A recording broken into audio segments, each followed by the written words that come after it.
I call the regular board meeting to order. All board members are present. Vice President Poulin, would you please lead us in the Pledge of Allegiance to the flag? I pledge allegiance to the flag of of the United States of America and to the republic for which it stands, one nation, under God, indivisible, with liberty and justice for all.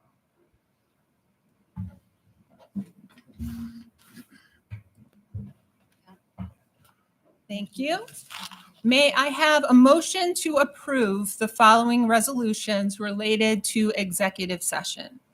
Resolved that the Board of Education of the Williamsville Central School District hereby authorizes the production of a particular person's personnel file to be presented in executive session on February 11th, 2025, and resolved that the Board of Education of the Williamsville Central School District hereby votes to enter into executive session on February 11th, 2025, pursuant to Education Law, Section 3020A, to discuss matters leading to the potential discipline of a particular person, and to also discuss collective negotiations. Motion, please. Mr. Manna, second, Dr. Spicer, all in favor. Motion carries unanimously. We will adjourn into executive session.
So congratulations.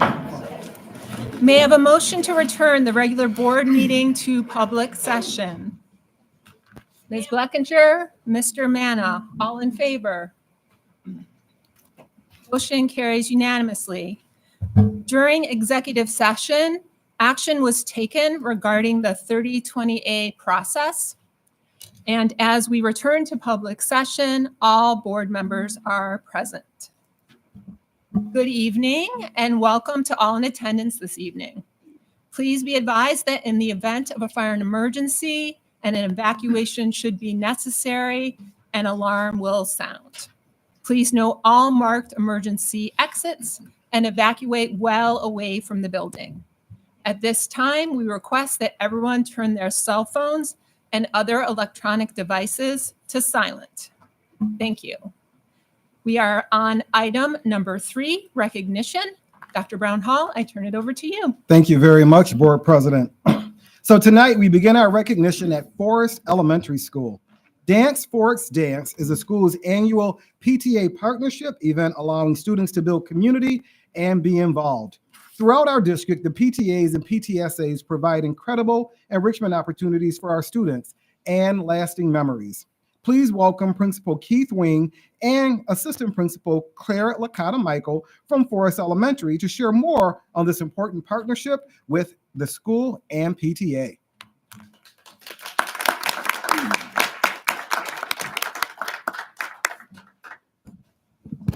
Thank you, Dr. Brown Hall. The longer I work in education, the more it solidifies for me that school needs to be fun. And I think what you're going to see is a great example of that, especially when you can have a project that partners the PTA with our school community and our teachers and students, and we're able to come up with great opportunities that are highly engaging for kids and get kids involved in moving and creating meaningful memories. So I'll let Mrs. Licata Michael talk about some of the stakeholders involved in making Dance Forest Dance possible.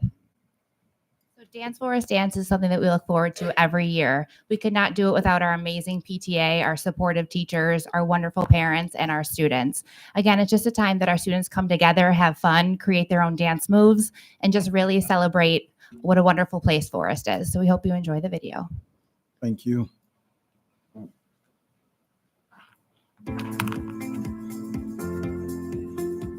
you guys ready to dance today? Dance Forest Dance is a time where the whole school community comes together and we raise money for our school. So our school community alongside with our PTA work together for a really incredible fun fundraiser. Students come in the gym during their specials time and they dance for a solid 45 minutes. We turn the lights off, we have music, the kids really just get to dance to celebrate their accomplishment. It's really a chance for our students to meet peers that are not in their classroom.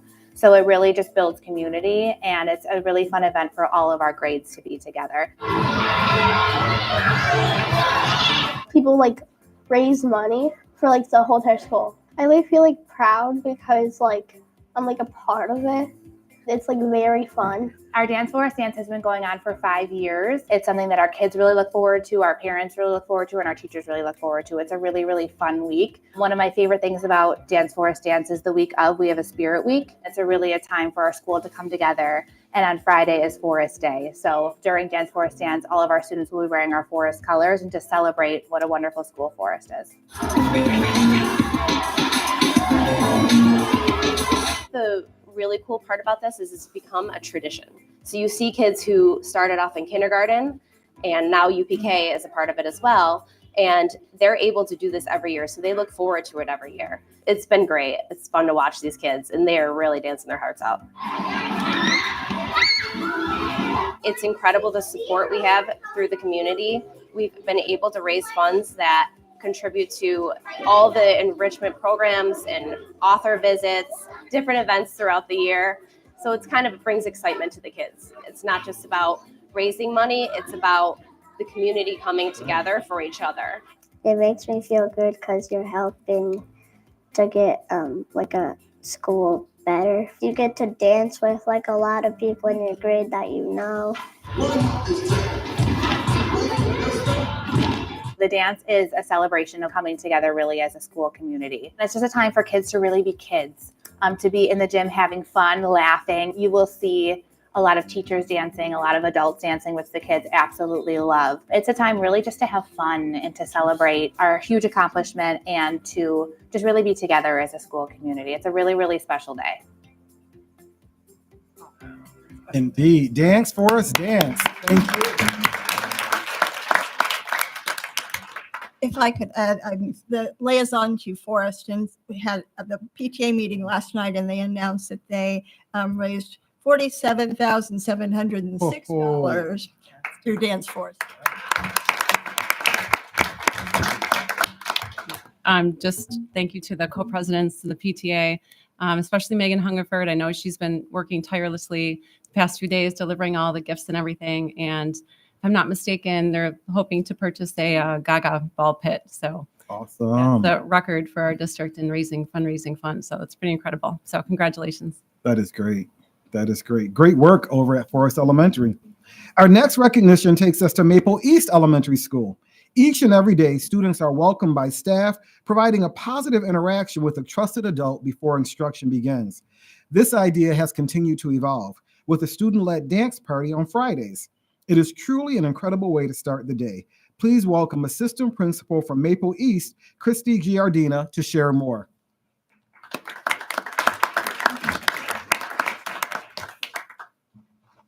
Good evening, everybody. Thank you all for having me here, and thank you so much to the board and Dr. Brown Hall, because watching the school spotlight each month is it's such a joy to see all of the amazing things that are happening throughout our district that we might not see otherwise. So thank you so much for acknowledging that.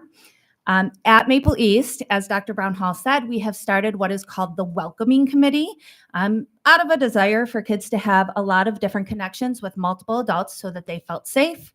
When students feel safe, they learn more, they retain more, they become better humans. So that was what our goal was here.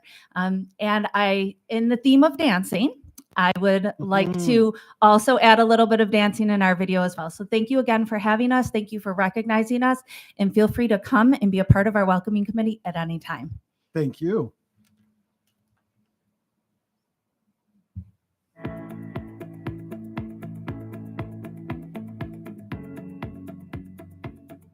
Our welcoming committee was born out of a desire to make sure that every kid had a connection. Teachers are strategically placed throughout the whole building to make sure that every student has at least a few positive interactions before they even begin their day. We want them to look forward to coming to school and be excited about meeting new friends and getting to see people that they might not see all the time. Morning, guys. Good morning. It's a great community, and everybody's in a good mood and positive, and they're really here for the students and to make them feel happy and welcome and just in a good place. When you build relationship with kids, it just leads up to a great day, a great week, and a great school year. We don't know exactly how everybody is feeling every day they come in, but when they come in, they know they're going to get a positive reaction from an adult that's here, and it makes them feel great.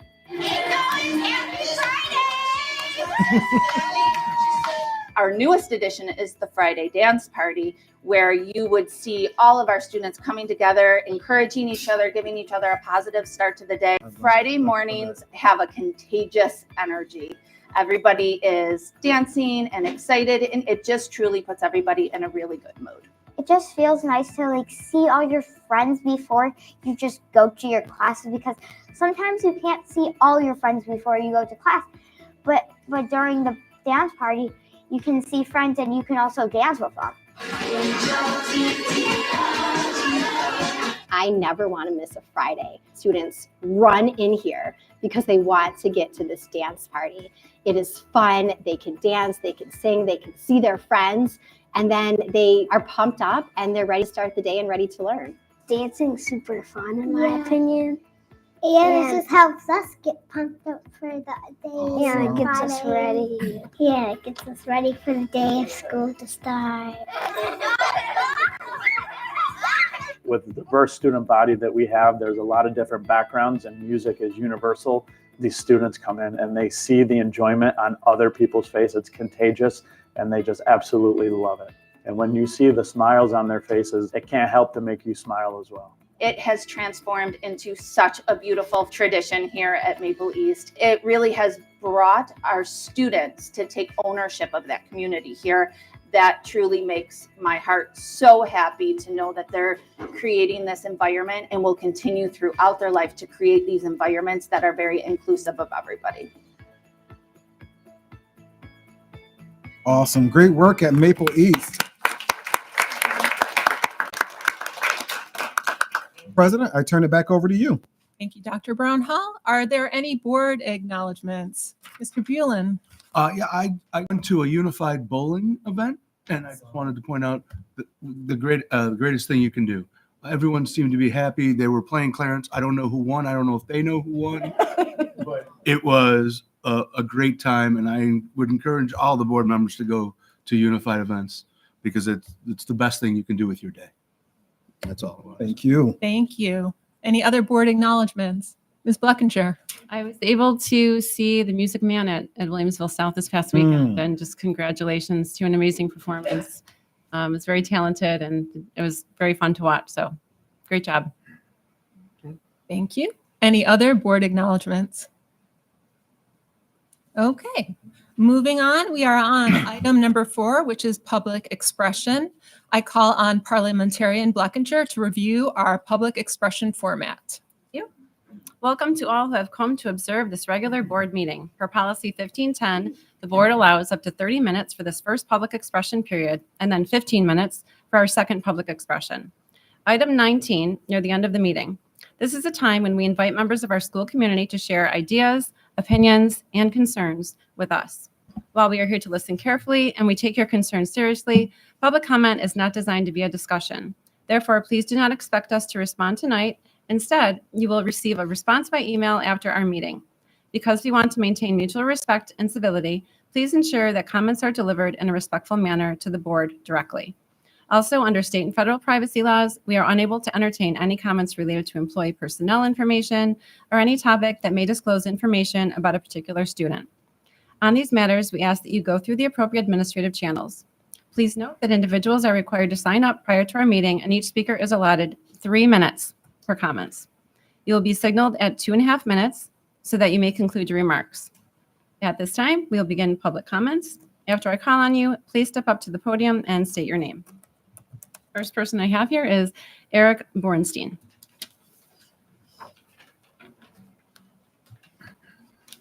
Hi, Eric. Good evening, everyone. It's nice to see some old friends here this evening. And thanks for this opportunity. And by the way, I'll go off script for a second.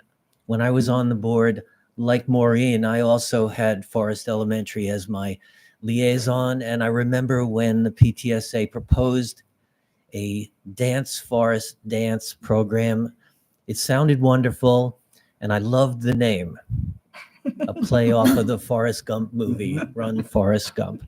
So congratulations to all you guys. I'm thrilled that it's succeeded. So I'm Eric Borenstein, 577 North Forest Road in Williamsville. I'm here this evening representing the Board of Directors of the Amherst Symphony. Tonight's agenda includes a vote on an agreement with the Williamsville Central School District that would allow the ASO to move its concert season to South, starting in September. The ASO has been serving our community since 1946. That's even before South High School was built. The move to the newly updated and rebuilt music facilities would be transformational for the ASO. The concert experience would improve dramatically for our musicians and for our audience, but it also has benefits for the district. It will highlight the district's efforts to partner with other community assets, especially in the arts, bringing thousands of concert goers of all ages to South High School, highlighting the wonderful improvements made by the district, and reinforce the reputation of the district and South High School as strong advocates for music and the arts. I hope you'll join us in approving this agreement that will have such a positive impact on our community. And again, I thank you for your time this evening. Thank you, Eric. Next, we have Jillian Leonard.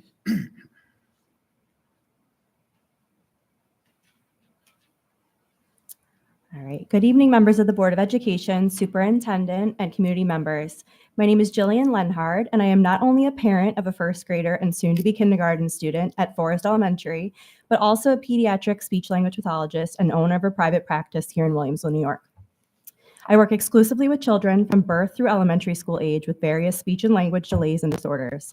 I have firsthand experience in how sleep, attention, and regulation directly impact learning and development, and I'm here to voice my deep concerns about the proposed start school times and their negative effects on our youngest learners. This proposal has been framed as a necessary adjustment to support high school students, but in doing so, it unfairly places the burden on elementary school students and their families. Where is the data demonstrating that earlier start times are beneficial for younger students? The research that Williamsville itself has provided on the district website and presented at the forum shows little to no conclusive evidence supporting even earlier start times for younger students as a necessary change for their well-being. Instead, much of the research highlights the need for further study before making changes. The American Academy of Pediatrics recommends that elementary-aged children receive 9 to 12 hours of sleep per night to support cognitive function, emotional regulation, and learning. My own children, ages 4 and 6, are asleep by 7 p.m. and 8 p.m. respectively, which is on the early end of recommended bedtimes for their ages. They currently wake up naturally around 7 a.m., giving them 11 to 12 hours of sleep within the recommended ranges. My son currently gets on the bus at 7:35 a.m. Under this proposal, he will have to get on the bus around the time he currently wakes up naturally. Moving their start time earlier, forcing some children to wake up at 6 a.m. or even earlier, directly contradicts this recommendation.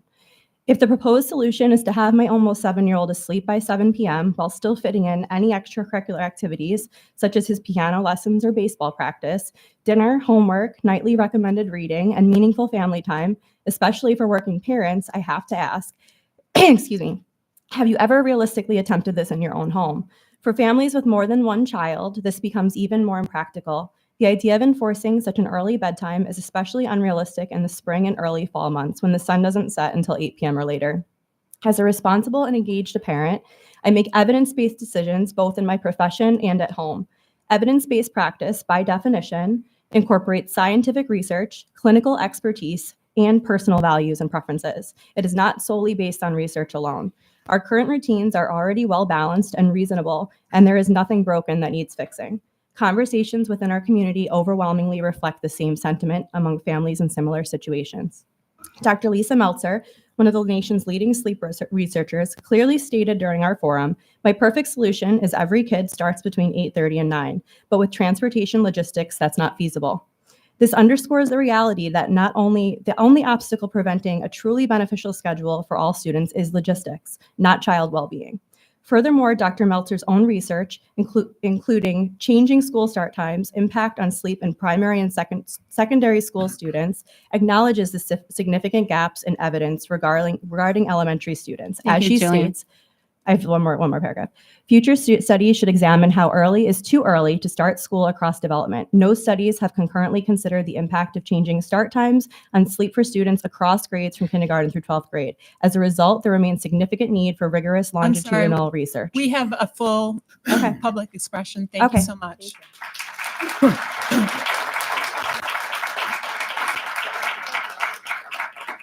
Next, we have Majda Kappas.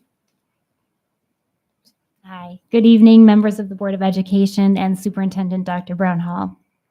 My name is Dr. Mojdeh Kappas. I'm a general surgeon in the community and a mother of 3 children in the Williamsville School District.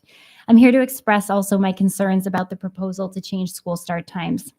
I was initially very excited about the idea of our kids getting more sleep, but I feel that the times that the proposal have listed are inadequate for the well-being of all the students in the district, again, particularly for the elementary school students. There's been a great deal of focus on adolescent students and their sleep requirements, but the effects on elementary students have not been as well studied.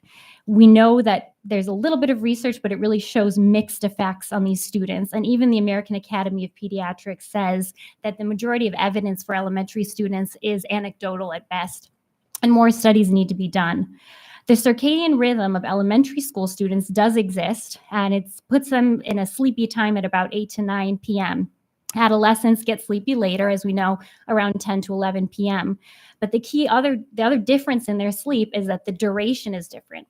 the younger students aged 5 to 10 need a duration of sleep, as Jillian said, around 11.5 hours on average. Adolescents need about 9.5 hours. So if you kind of lay that all out and put kids to sleep at their bedtime, 8 to 9, and give them their 11.5 hours, actually, when you add it all up, you get all the students kind of waking up naturally around 7:30 to 8:30 a.m. You give them 60 to 90 minutes to get ready, eat their breakfast, and get on the bus. And everyone is arriving somewhere in this window from 8:30 to 10 a.m. At the virtual forum, Dr. Meltzer even said herself, my ideal solution, and this is a quote from her, is that every kid starts between 8:30 and 9. And so clearly, even the experts agree that there's some room for improvement with the times that have been proposed. If you actually try to get everyone into the school somewhere between 8:30 and 9:30 with a 30-minute turnaround for the buses, you could get everybody there, 8:30, 9, 9:30. And even with a plus or minus 15 minutes, all of the students in our district could get adequate sleep. So if changing the school start times is really about the well-being of our students, which I believe is the intention of the board and the district, then we need to consider the well-being of all of the students in our district, including our youngest learners. I know other school districts have kind of sacrificed the sleep of the early or the elementary school children. But that doesn't mean that it's right. And I think that we have the opportunity to show that we can do it better than those other districts. Finally, I've heard throughout discussions of this proposal, and we've been having so many discussions throughout the community that this change is going to be harder on the parents than it is on the students.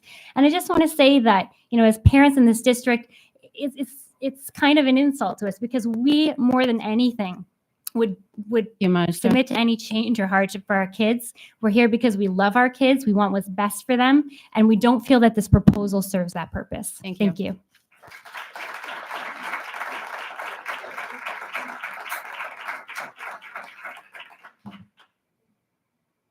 Next, we have Safa LaFrosby.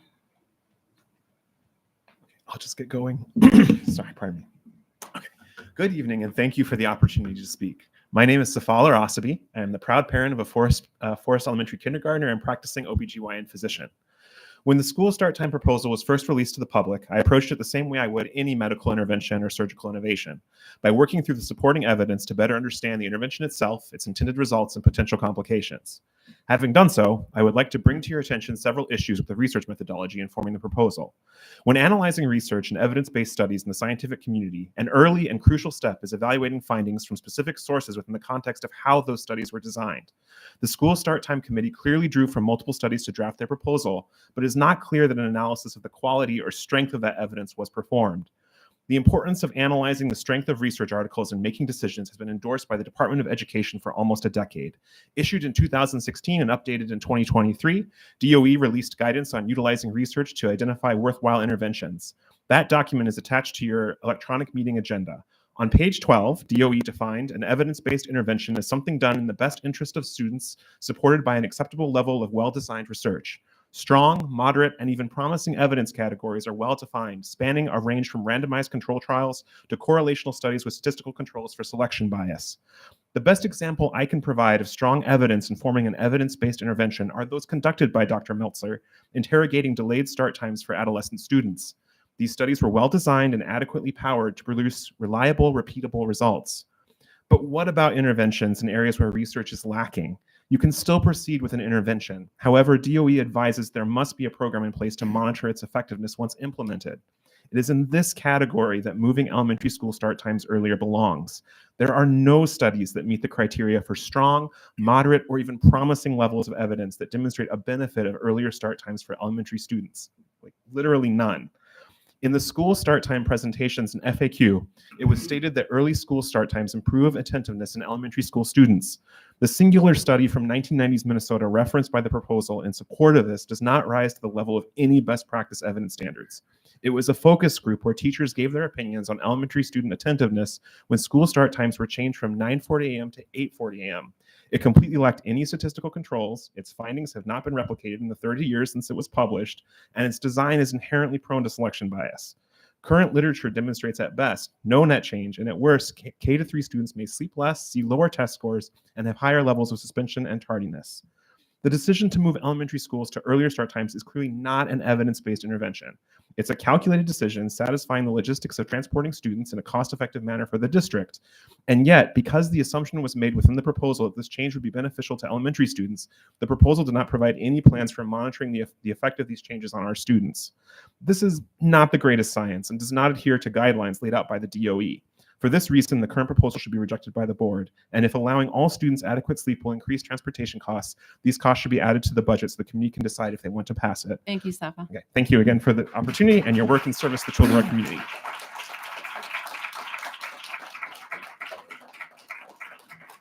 We have Carrie O'Brien.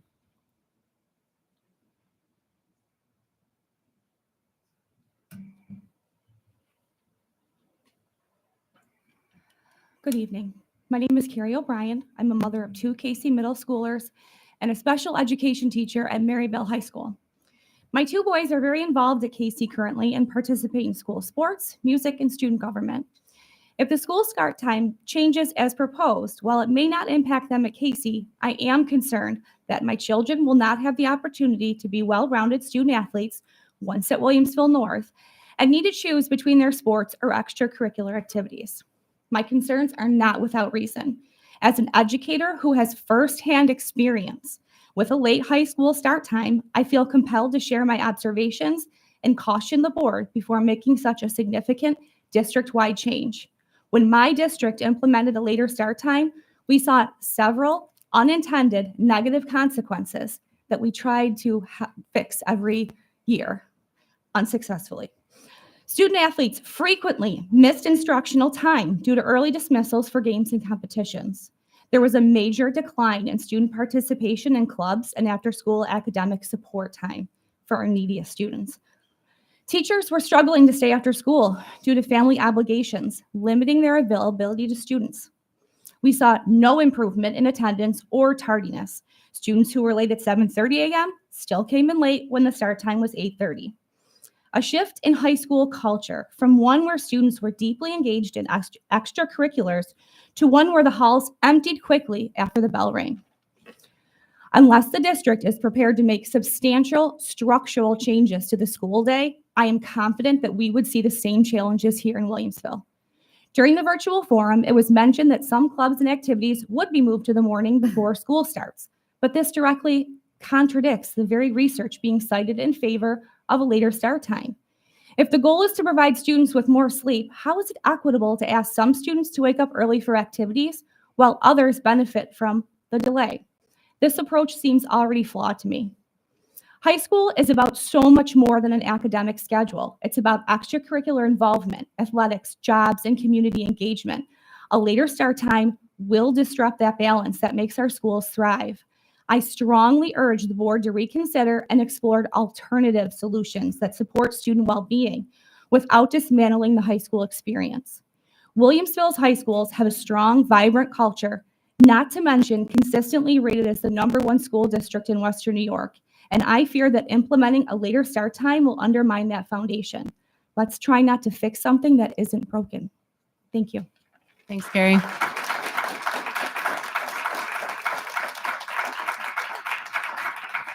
Richard Thompson.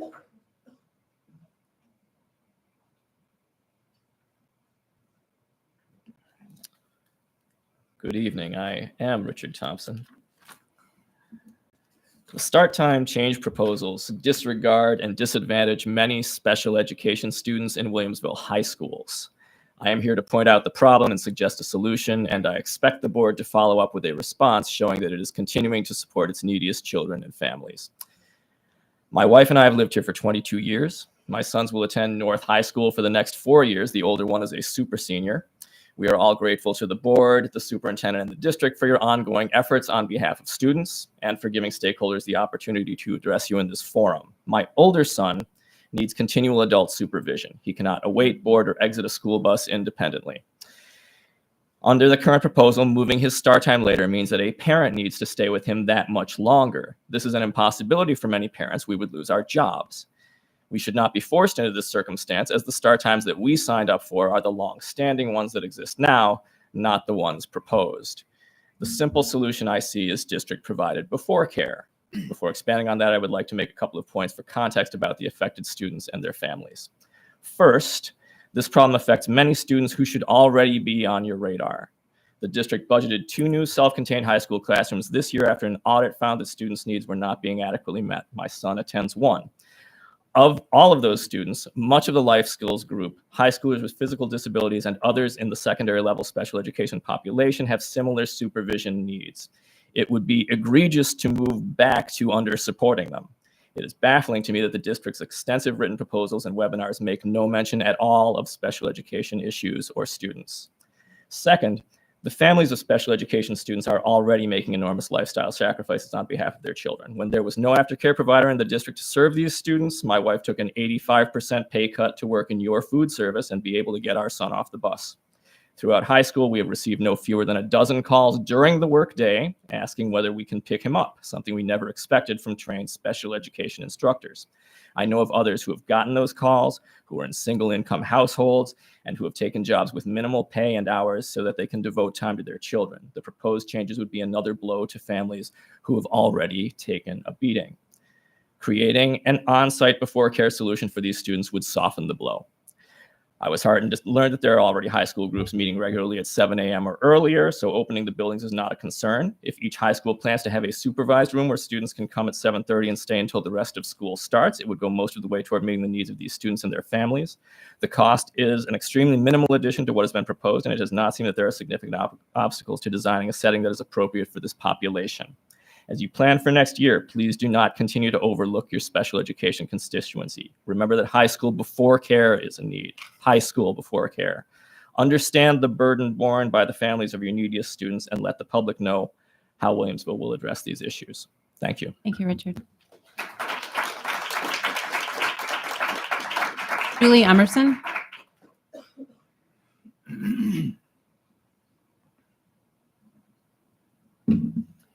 Good evening, members of the board, superintendent, and fellow community members. My name is Julie Emerson, and we moved to this district 4 years ago. And my children are thriving in this district, as it seems that most students within the district are. So when the information was released for the school start time proposal, my first reaction was, why does this thriving #1 district need such a drastic change? And as I and so many others asked that question, I noticed that there were no clear and concise answers, and that lack of communication and transparency is very concerning to me. Throughout this time, I also realized that the teachers of our district were not considered in this proposal. These are the people who are responsible for the academic lives of our children and who guide and mold our children in so many ways that we rely on them for. And I believe that they deserve to have more of a voice, as they know what is working for our children and what is not working for our children. And their quality of life, I believe, should also be considered by this district. I'm also concerned that the parents and the students of this district were not given more consideration. For example, parents of young children who cannot stay home alone will now need to pay more in childcare. If the district were truly concerned for the well-being of all of our children, their parents' financial situation should be considered. Also, high school students who need to work were not given any consideration how their lives might be negatively impacted. Not everyone in this district is wealthy. So to be told that everyone will just adjust is showing such a lack of concern and care for those in this district who are not in the same financial situations. I hope moving forward that we are given full transparency and open communication from this district. And I hope that our extremely valuable teachers and the parents and students of this district are given more care and consideration. And not just the wealthy, and not just those with students who this does work for, and not just for those parents and children who will just adjust to this with ease. If we are a district that considers all of its children, I hope that when the board makes its decisions moving forward, that you consider the needs and lives and feelings of all of our #1 district teachers, parents, and most of all, students. Thank you. Thank you, Julie.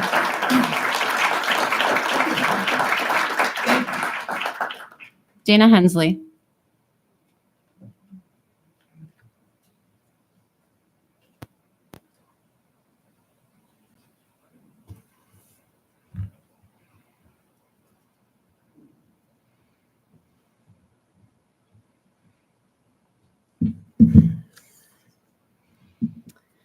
Hi, my name is Dana Hensley. My husband and I have 4 children, 2 of whom you're going to hear from tonight. I think it's pretty clear on the school start times that the community has spoken. This is not a change that is wanted or needed, and you need to put it to bed. You need to understand that right off the bat, this devastates student athletes by drastically impacting scheduling. Mr. Muccia's comments during the webinar about sports practices simply shifting from 3 to 5 to 4 to 6 is an outright lie. If you believe what he said is true, you're either woefully ignorant or choosing to ignore the truth. Second, how could you even imagine that that would work? Turf scheduling is so incredibly complex. You have 2 fields. You have 8 to 9 teams that are competing for equal practice time, game time. As it is, students are on the field until 9 or 10 o'clock. Changing the start time of high school is going to put kids on the field until 11 or later. And that directly violates promises that were made to Williamsville East families that live backing up to the Williamsville East fields. Golf, bowling, hockey, unified sports teams, they have limited practice time and location availability. You can't simply push their practices and games later. All golf matches are at 4 o'clock. Clarence, the late start district, dismisses their entire golf team at 2:45. They have 2 to 3 matches a week from September to mid-October. You're talking about students missing their 9th period class 14 to 21 times during the first academic quarter alone. Beyond turf scheduling, other teams that don't use the turf aren't going to finish practice until 6:30 or later. That takes away opportunities from high-achieving student athletes. This directly limits students' abilities to participate in both athletics and UB math, volunteer work, and working for pay. It directly hinders those who are excelling. Stifling high-achieving students isn't just bad for them, it's bad for society. We need these bright, driven individuals to reach their full potential. This policy does not support them. It holds them back. As for Senate Bill 2631A that has been cited, the reality is it's going nowhere. I spent some time Friday and on Monday speaking with staffers from every Senate Education Committee member. The bill is not on the agenda. It's not going to be on the agenda or any calendar. And one legislative director told me that this bill is as close to dead on arrival as it gets. There's no state mandate coming from Albany. You need to vote no and focus on pressing issues. Williamsville North is short almost 20 aides. We don't have an absentee problem. You can't waste time and energy and resources on a proposal that is going to take opportunities and money away from students. The mandate of the school is to educate, and that's done by attracting and keeping the best possible staff. With only so many hours in a day, this proposal should not be your priority. Go back to your core mandate. Finally, the health and well-being of children is ultimately the responsibility of parents. Thank you, Dana. Including their sleep. That's my job, not yours. I appreciate your concern, but we have it covered.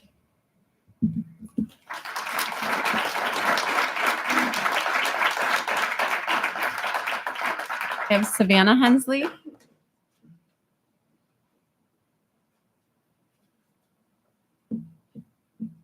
Good evening. I'm Savannah Hensley. I'm a junior at Williamsville North High School. There are so many issues with changing the school start times, but I'll highlight a few. I am a student athlete myself with a job. My hours are already limited to after my sport ends, and ending our school day at 3:40 will push back my athletics and therefore push back when I can start working. It is a New York State labor law that minors ages 14 to 15 can only work until 9 p.m. and 16 to 17-year-olds can only work until 10 p.m. Clarence has been brought up many times as a successful earlier start time school. However, according to the U.S. Census Bureau, the median Clarence household income is $121,000, and the median household income in Amherst, where I live, is $93,000. That's a difference of over $20,000. Clarence also has a period 0 from 7:30 to 8:30, where students can get extra help, complete their gym classes, and participate in clubs. During the virtual forum, the South principal voiced his desire to prevent clubs now in the afternoon from switching to morning club sessions with the new school times. Both of these advantages aid Clarence in dealing with a later school start time. The majority of students in Williamsville plan to pursue higher education, myself included, and for many of us, paying for that education is our responsibility alone. After-school jobs provide us with an opportunity to save for college. This time change will not create a significant change in the amount of sleep that students will get. Pushing back the times also pushes back all of our clubs and sports. We will still have the same amount of time from the end of one school to the beginning of the next to complete activities, homework, study, work, and eat. This initiative will not be adding an hour to the day for students to increase their sleep. Students who will stay up late on their phones just as they do now. Students will still sleep in and be tardy, but students won't have as many hours to work and as many opportunities to participate in athletics, musical groups, youth groups, and clubs. Don't change the school start times. Thank you. Thanks, Savannah. Luke Hensley.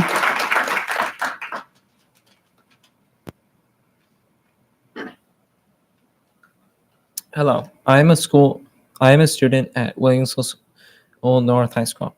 I am also an athlete. I do cross country, indoor, and outdoor track throughout my high school career. And in my school time is, I froze. You can read it. You have it there. You can read it. Good. Yeah. Yeah. Okay. Take your time.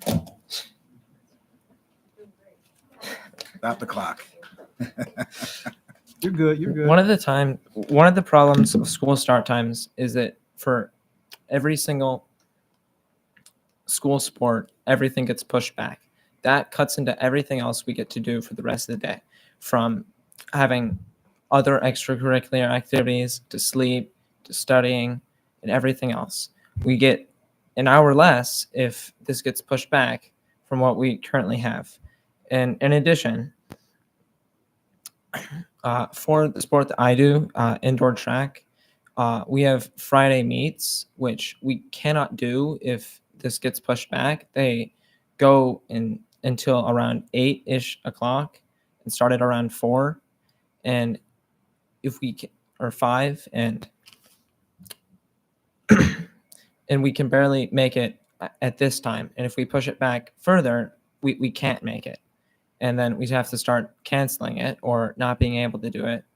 And every other thing that we have to do is delayed.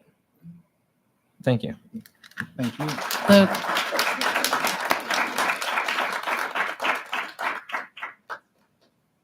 Eli Feldstein.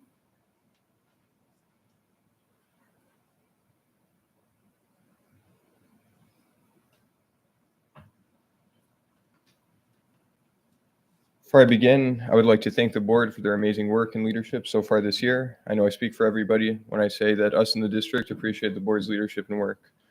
I'm Eli Feldstein, and I'm a junior at Williamsville East. Over at school, word has been going around about the district's plan to delay school start and end times, and I've come to share perspectives I've heard from students on this issue. After I saw the initial presentation of the plan for delaying the school start times from the board committee, I knew that parts of it would be deeply controversial with the student body. So I made it my mission to get some kind of way for kids to voice their thoughts student to student. I initially only spoke to some 20 or 25 students in my school before I realized just how high the percentage of students that would be opposed to this plan is. I was approached to get help to get signatures for a petition against the change in our school. So me and a couple of other students went around the lunchroom when we were off class to present to students this initiative and gather their thoughts on the changes. In the couple of days in the week prior to this that we collected signatures, 488 kids signed, a little over half of our school student body, far exceeding our expectations from our time and reach constraints. All of them are here. Personally, I was able to talk to about 200 or 250 of those students in a couple of periods at that time, and less than 10 of all those students were actually for those changes. Many complained to me about how late clubs or sports or their homework would end, or how they would have to quit extracurriculars, or where they couldn't work certain jobs that they would need to help pay for college later on. Almost everybody had something to say regarding it. As a district, it seems these changes have appeared out of nowhere. I truly wish we did educate kids more on the importance of good sleep hygiene and putting electronics in such a way before going to sleep. This would be quite simple for the district to do, and then go back and analyze and see if we had to make future changes. And to speak a little on the Maryvale time change, I found a quote from the superintendent of the district at the time a while back. They said they had many negative educational impacts that were felt mostly at the secondary level. Finally, my most severe concern is that students and families don't even have a full year to adjust to these changes that have been proposed. For a large change like this, for the board to be voting on it now, I think a lot of people would expect that the board would have started gathering student and family opinions in a representative manner on this at the beginning of last year. The focus group started late October of this year, and the sign up for them was announced over the summer for only 21 days.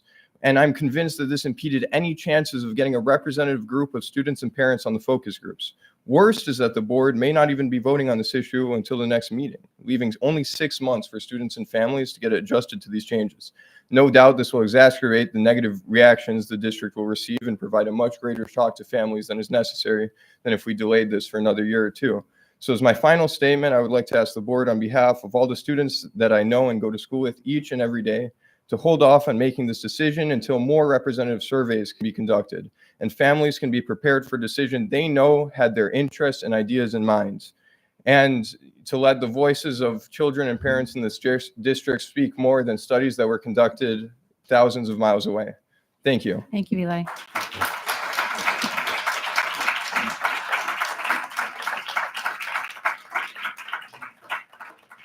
We have 3 more left.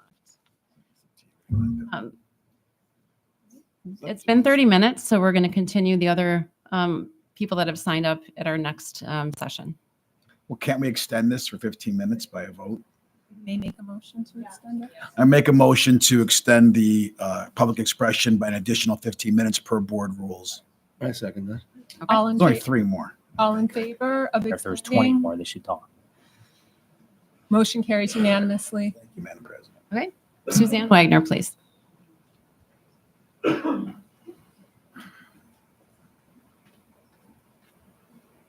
Good evening, everyone. Mental health is a priority we all recognize, and yet the ongoing uncertainty surrounding school start times is creating unnecessary stress for high school students. They are trying to balance academics, extracurriculars, jobs, and family responsibilities while also facing the unknown. The lack of a decision is already affecting their well-being. I am not here to persuade you one way or another on the issue of school start times. I am here to ask that you simply make a decision tonight. Clarity is just as important as the decision itself. Students, families, and educators need time to prepare for any changes, and delaying this vote only adds to their stress and uncertainty. If a vote is not taken tonight, when will a decision be made? Is this issue being set aside for yet another year? If not, waiting any longer will not allow families enough time to adjust for the start of the next school year. I respectfully urge you to take action and vote tonight. Our students deserve that consideration. Thank you. Thank you. Brian Cohen.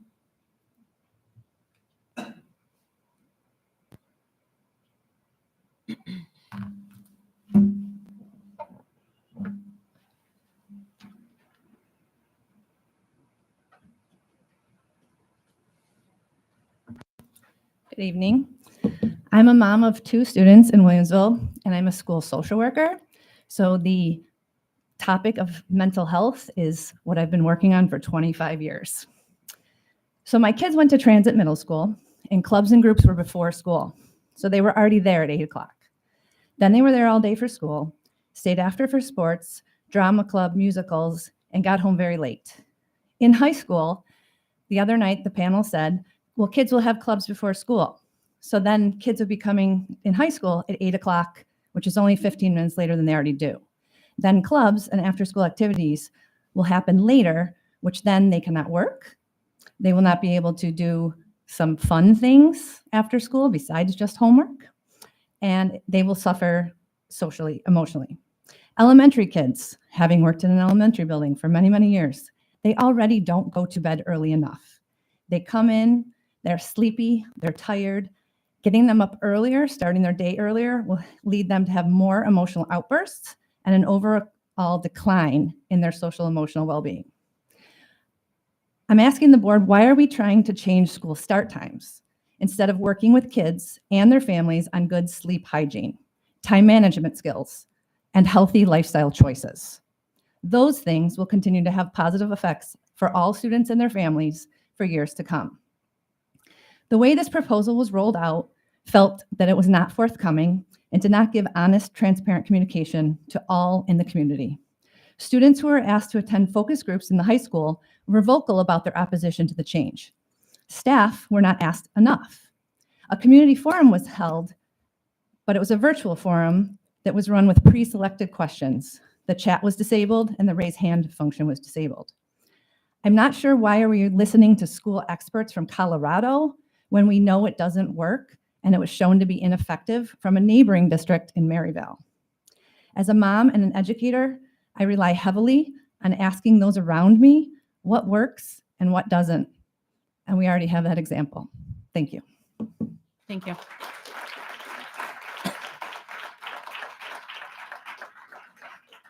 Carmina Preliquitz. Sorry about that.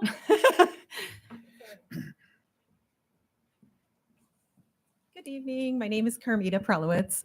I have a daughter who is a sophomore at Williamsville East, and I just have a very specific point I wanted to make. It's really interesting, and these are all wonderful points that have been made by the parents and students.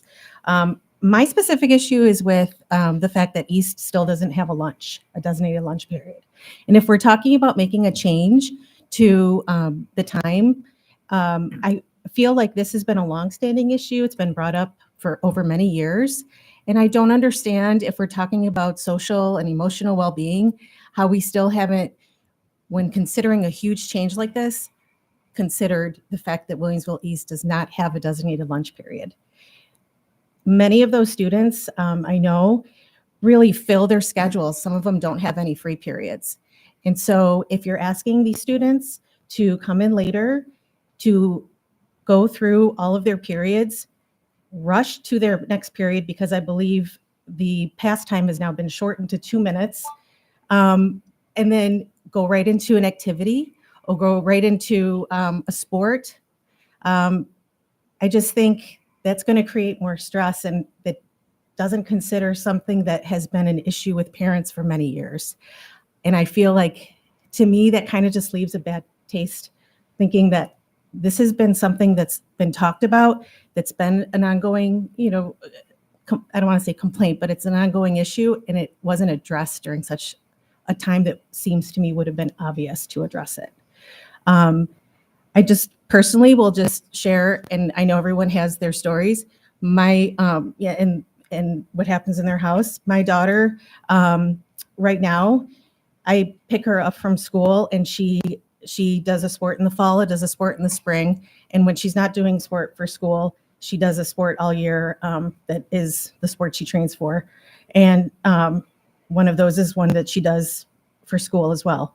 Now she has about 30 minutes where I pick her up. She comes home, she takes a little power nap, she gets changed, she eats. She's really hungry because her freeze during second period, so she doesn't get a chance to eat until after school. So she basically has a dinner then, and then a dinner after her sport.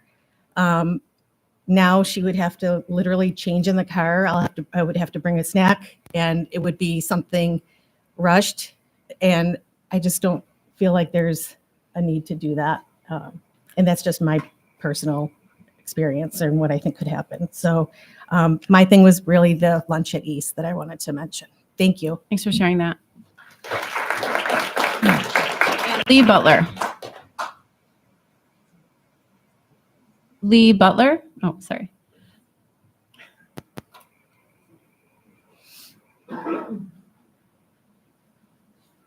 Well, this was great. I didn't think you were going to get to me. My name is Lee Butler. I live on Chasewood Lane. Here regarding the school start time changes and in opposition to it. It seems like a good idea on the surface, but then you have to realize that the high school kids don't exist in a vacuum. So when you've got after school sports, or you've got a game that start, like football games start at 7, if they're going to start later, all of a sudden their family, their little, if they got little brothers and sisters, now you're keeping those kids up later and compounding that by saying, and you got to be at school earlier tomorrow. So you got to keep in mind how it affects family dynamics. I'd also say too, the kids that are doing after school, in this case, sports, if you'd like to encourage a family dinner hour and you're going to have kids practicing till 6 o'clock or later, when is that family dinner hour going to happen? So you don't really want to hurt those family dynamics. Also, our experience, now our kids have all graduated from Williamsville South and East. They had after-school jobs. My two youngest worked at a nursing home in the kitchen. They would have been very hard-pressed to get to work or hold that job because dinner prep is at a certain time at a nursing home. And if you can't be there on time, you can't have that job. So I think you need to look at what you're doing to students that have outside jobs. And the last issue is a little bit of a sore spot with us that live around the perimeter of Williamsville East. And maybe I don't want to talk too much about all the details, but there was a board meeting where it was promised to the residents around Williamsville East High School that those lights would be off at 9:30. Period. End of discussion. So either the board's word means something or it doesn't. And if you're going to have events that start later, you're not going to keep your word. But those lights are supposed to be off, are supposed to be off at 9:30, and they have trouble meeting that sometimes. So for those three reasons and all the other reasons that were expressed by other speakers, I'd really urge you to deep six this. Is that a warning? 30 seconds. Really deep six this change in school times. Thanks very much. Thank you, Lee.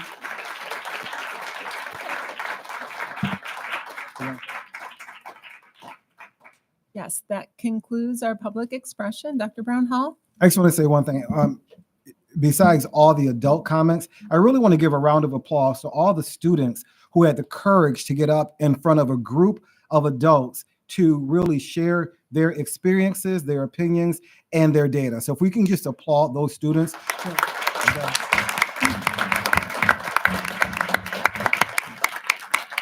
Because that's how we elevate student voice. Thank you very much. Absolutely. I would like to move to amend our agenda so that item number 7A, school start times, occurs now before item number 5, and then we will continue with the remainder of the agenda. Is there a second? Mr. Bulin, all in favor?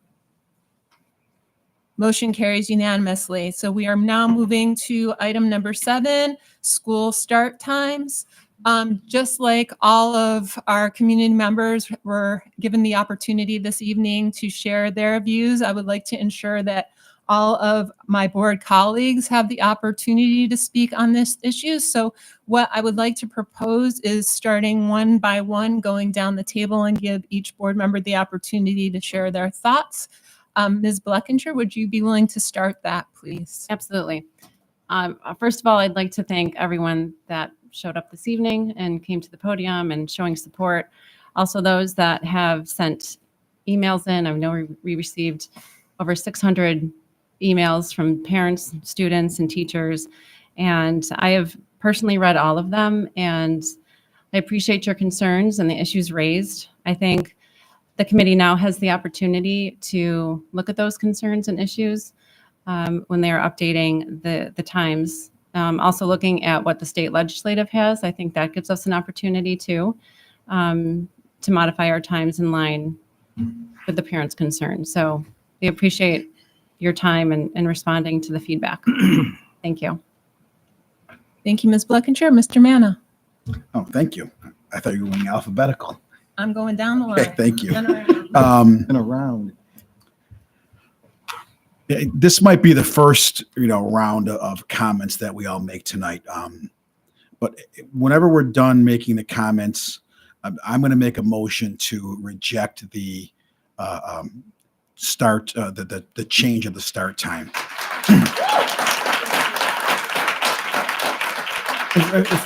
For a lot of reasons that, the 1,600 comments that we received on the district's webpage, the hundreds of emails we've received, the hundreds of texts and comments at the grocery store we've received. We all live in the community. We all see everybody. Our roots run deep in this little room they call the Williamsville Central School District. So, we've heard it. I've heard it. This is a solution in search of a problem, the change of the start time. This district is the envy of every school district in Western New York. We can always do better, but the proposed start time change is not the help the students need. I think we could spend whatever money it would cost in additional transportation on, we could spend it in the classrooms. We could help address student mental health issues, maybe smaller class sizes, more access to mental health professionals. Maybe we could spend that money providing shuttle buses for modified sports. I think that's a better value. It's the kind of change that makes a real difference. So again, thank you for all your comments. Thank you for shining a different perspective. And we all have children or grandchildren in this district. We've all gotten kids on the bus and been to their sporting events. So we understand. You're not talking to, I'm speaking for myself. You're not talking to people who haven't been through exactly what you're going through. So whenever the time arises, I don't know what motions are going to take precedence, but my motion will be, again, to reject the change of the start time. And then if we need to reinvent this, then maybe that's a time to get more community input, to put a longer implementation time in there. But for now, I think it's time to put this issue to bed. Thank you. Mr. Mena, Dr. Spicer. Thank you. Thank you. We're all going to say thank you, but I'm going to do it again. Thank you to the community for your feedback. It's important that we all say it because we've read it, as Ms. Blackinger said.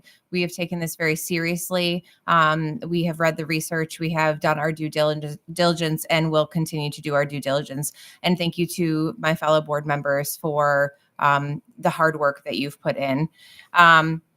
I appreciate the community also because we have 30-day comment periods for a lot of different things. So I do appreciate the fact that so many community members engaged in this particular comment period, and keeping in mind that there are 30-day comment periods for a lot of things. It's always wonderful to hear voices. And I echo what Dr. Brownhall said. I love to hear the student voice. So I was thrilled to hear students tonight. I appreciated the virtual forum in that it showed us something that we don't know and that we have not talked to folks that have done this change. So I appreciated seeing something from a different perspective. I am a parent of 2 children who are in this school district and are in our school buildings. So I'm coming at it from a parent perspective as well. Some of the things I took away from that virtual town hall is that other school districts, one of them, Webster in particular, recommended looking at each issue, athletics, transportation, childcare, clubs, all the things we've talked about tonight, and drawing that out and spending some in-depth time having presentations done around each of those issues. That depth of knowledge is what I'm seeking, and still feel like I am seeking that. So I'm coming from the perspective of needing more information right now tonight. Sorry, I took some notes so I would stay on track. And then one other piece that I took away from the virtual town hall is that some of these other districts actually dedicated professionals to fleshing out an athletic schedule in full detail, fleshing out a transportation schedule in full detail. Those are pieces of information that I am looking for also. So thank you for the opportunity to speak, and thank you again to everybody here tonight and out in the cyber world as well. Thank you, Dr. Spicer. Dr. Singh, please. Thank you. In addition to what my colleagues have said earlier, I also want to thank all the community members who messaged me, met, and communicated their strong opinions at social gatherings and any gathering. And I, like most of my board colleagues, I have kids in the school district. So I know firsthand, when my daughter went through high school, how sleep deprived she was. I'm not disputing the science that adolescents need more sleep, but at the present time, I agree with Mr. Mena that the way the proposal currently stands would not meet my approval. There has to be changes if we are going to go ahead with implementing modified start time. It has to be equitable to all students in our school district, not just the high schoolers, and at the cost of the elementary school kids. And I've done my own research, more than what was posted on the website. And like what most community members said today, the information regarding the benefits for elementary school kids is minimal. Like there's no serious study to say it's beneficial to them, as far as I could see. And there have been two states, I think, Florida and California, which have already implemented delayed start time, I think 8:30 for high schoolers, but they haven't really gone into the requirements for elementary school kids.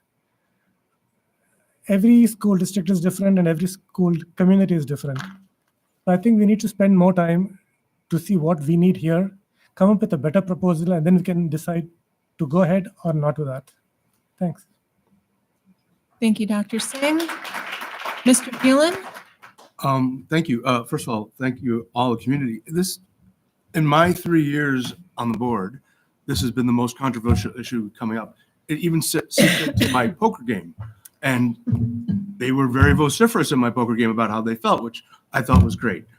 Dr. Brown Hall, and I hope you don't mind, said something to me that I think is very apt. He said to me, "Is the juice worth the squeeze here?" And I don't know if it is. I don't know if this is a problem that needs fixing. And I think as a district, we did not do a good enough job selling this. That we didn't inform the benefits. We didn't have the sports schedules, the busing schedules. I think that in that sense, the district failed in getting enough information to quiet the concerns of parents. And I tend to agree with Mr. Manna.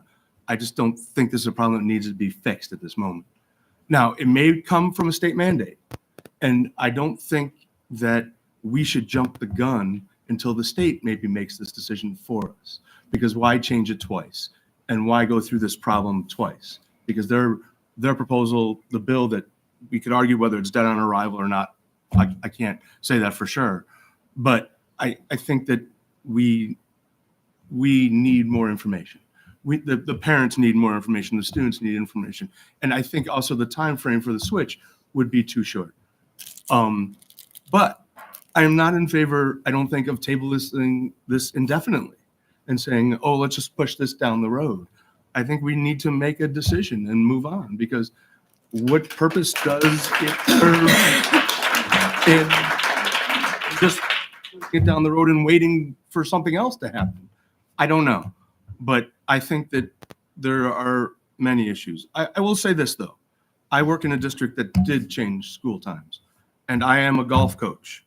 And I personally have not lost one match to darkness in the 3 years it's changed. So there are concerns, but can it work? Possibly. Golf is just a really small microcosm. My bigger concern is actually the indoor sports in the fall and in the winter, basketball and how many courts you have and things like that, and practice times. And actually at the unified bowling thing, one of the coaches said to me, unified usually gets the first court time. And now you're pushing the kids who are at most at risk further back in the day and changing their schedules even more dramatically. And so that was something else that I was thinking about. But I guess in the end, we just haven't done enough to alleviate their concerns and prove to me that this is a problem worth fixing. I do not, like Dr. Singh, I don't disagree with the science, at least for the high school level. I mean, that's almost irrefutable. I'm not a doctor, but I have read it, and it makes sense to me. But to say that for middle school and the younger kids, it's nebulous at best. And I'm not sure that does a service to those kids. So I just don't think we're in a position to okay this now, or maybe even in the future, unless, again, there's a state mandate. And one other thing, then I'll stop. I have a sibling who lives in Florida where they mandated this in Florida. Almost every district is trying to get an exception to get out of it, because they just don't think they can make it work for busing or for staffing or whatever. So not that Florida is our, where we should look for education. I'm just giving that as an example. So I tend to agree with Mr. Mann. I think we should take a vote and reject it and move on. Mr. Breland, Ms. Fletch. Okay, I really don't like having to go almost last, because everything that I wanted to say pretty much has been said too. I too agree, Carrie. I was very happy with all of the feedback. I think that is something that I hear that really bothers me is when people say, you know, decision's already made or nobody listens. I mean, if this doesn't show that we listened, we really did. I mean, I know I lost sleep. I've been reading every email and I do have to say I went into the forum with an open mind and I was waiting for something to wow me.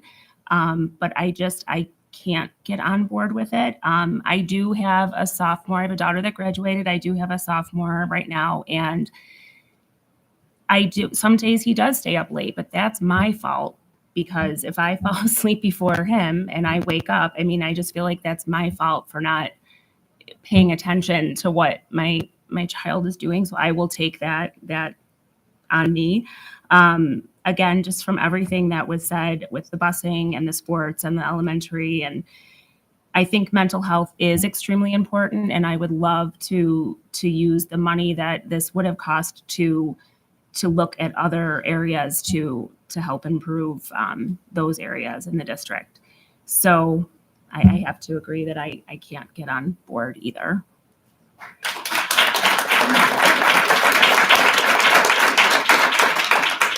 Okay, Ms. Flesh, Mr. Biscaglia. I as well want to thank all the community for their input, comments, the people who stopped at my house at 9:30 or 10 at night, which that did happen. I had something written, but I think many of you know who I am. I, as a single board member, individual board member, I'm extremely embarrassed. I asked multiple questions in January's meeting to no avail. There was not really answers provided. I have, a wife and sister-in-law who work in Maryvale, which I go home and hear the multiple problems that occurred in that school district, including tardiness because kids had to stay home to watch their younger siblings. To hear that these are just anecdotes, they're not. They're people that live next to me, with us, down the road. They're my parents who just yesterday, last week, my mother got up to help get my preschool son to Country Parkway, slipped on the ice and hit her head. 6:30 in the morning, what neighbor's going to be up to see her fall? It's embarrassing to me because of how this was done. I want to thank the committee for their work. I know they worked hard, and that's not the embarrassing part. They worked their butts off. Everyone knows that. I don't think this was a malicious thing or wanted to pull the wool over anyone's eyes. But ultimately, we should all be embarrassed as a board that we tried to let this happen in a month. Something like this takes time. We heard it at the forum. In terms of California, as we looked up, yes, there is a state law that says California has to have their start times changed. High school no later than 8:30. Middle schoolers, middle school and elementary no later than 8 a.m., meaning that all schools, yes. But in that law, if we do recognize they need a 0 period, and they can apply for waivers in such areas, and this does not apply for rural districts. So that would include where Josh Allen's from. So there's even if you bring up those states, I reached out to a friend who I've known. He actually went to Williamsville, lived on the street that I grew up on, MacArthur. Their district actually got a waiver in Florida to get out of the start times. So there's instances in Florida. I don't know the percentage, but he said, I don't know of one area in Tampa Bay school district that had to change to the later start times. So again, I will not say the science is wrong. I'm a teacher. I believe in science and studies. And, again, those studies are correct about adolescents and high schoolers. But I also teach in the middle school. And I can definitely say that if we're going to be, they should all be at similar times, to start. And now all of a sudden we're pushing middle schoolers back. Another example, my wife's home sick right now. and I feel like a single parent. But ultimately, I was trying to get up this morning. I have to be out the door at a certain time. My preschooler, who I had to help my son yesterday with homework, he wasn't understanding something, and my preschooler is kicking and screaming this morning, even though he went to bed at 8:30 when he normally goes to bed at 8. That's a half hour. I don't think there's enough studies with the elementary age. I know that the Senate bill, I too have very friends in very high places. I don't know if it's dead on arrival, but I will say that it won't happen for a while, would be my guess. So why don't we see what the state has in terms of guidelines before we jump the gun? I also asked in January about transportation prices, I believe, and I could ask again, it was around $700,000 increase, 600,000, something around there. That was a concern of mine then, and it is now. Could that be hiring more behavioral specialists for special ed? Could that be maybe it's using that money towards more studies on how we can make it work for school times later on, a year, 2, 3 years down the line. I just don't think at this time, with the public feedback and the fact that I had concerns before that weren't really answered, I felt embarrassed by that. And I know I keep saying that, but I want to make a decision with all the information possible. And I feel like I'm getting like 10% of the information. So ultimately, I would have seconded Mr. Manna's motion whenever he does it. Do I say this shouldn't happen in the future? No. And I've had discussions with people that I believe it should. But if we're teaching our kids to do things right and make changes the right way, go about it the right way, and being transparent, I think they should see it fully and honestly. And I don't think we did that.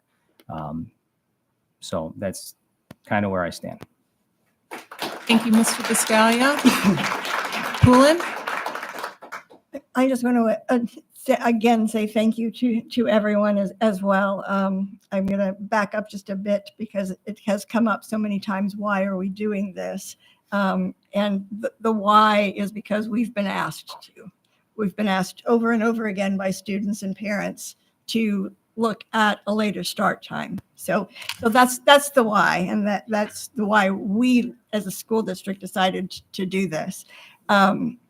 I said last month when that I was anxious to see the comments and the feedback that we would get, and I am, and I was, and I wanted to see that feedback to know what are the questions, what are the concerns, what are the answers that we have to have before we can move forward on anything like this.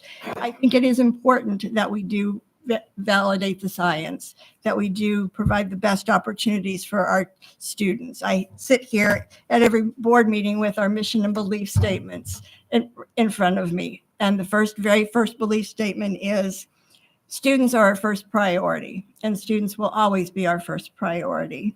But we have to find a way. And I think this is important. We have to do it right. And we're not there yet. So I would definitely like to see us do it right, to spend the time to get all the answers that we need to make something that is very equitable and not a burden on anyone, and meet the needs of all of our students. And if that means we need to push it off a year or so, then that's what we should do.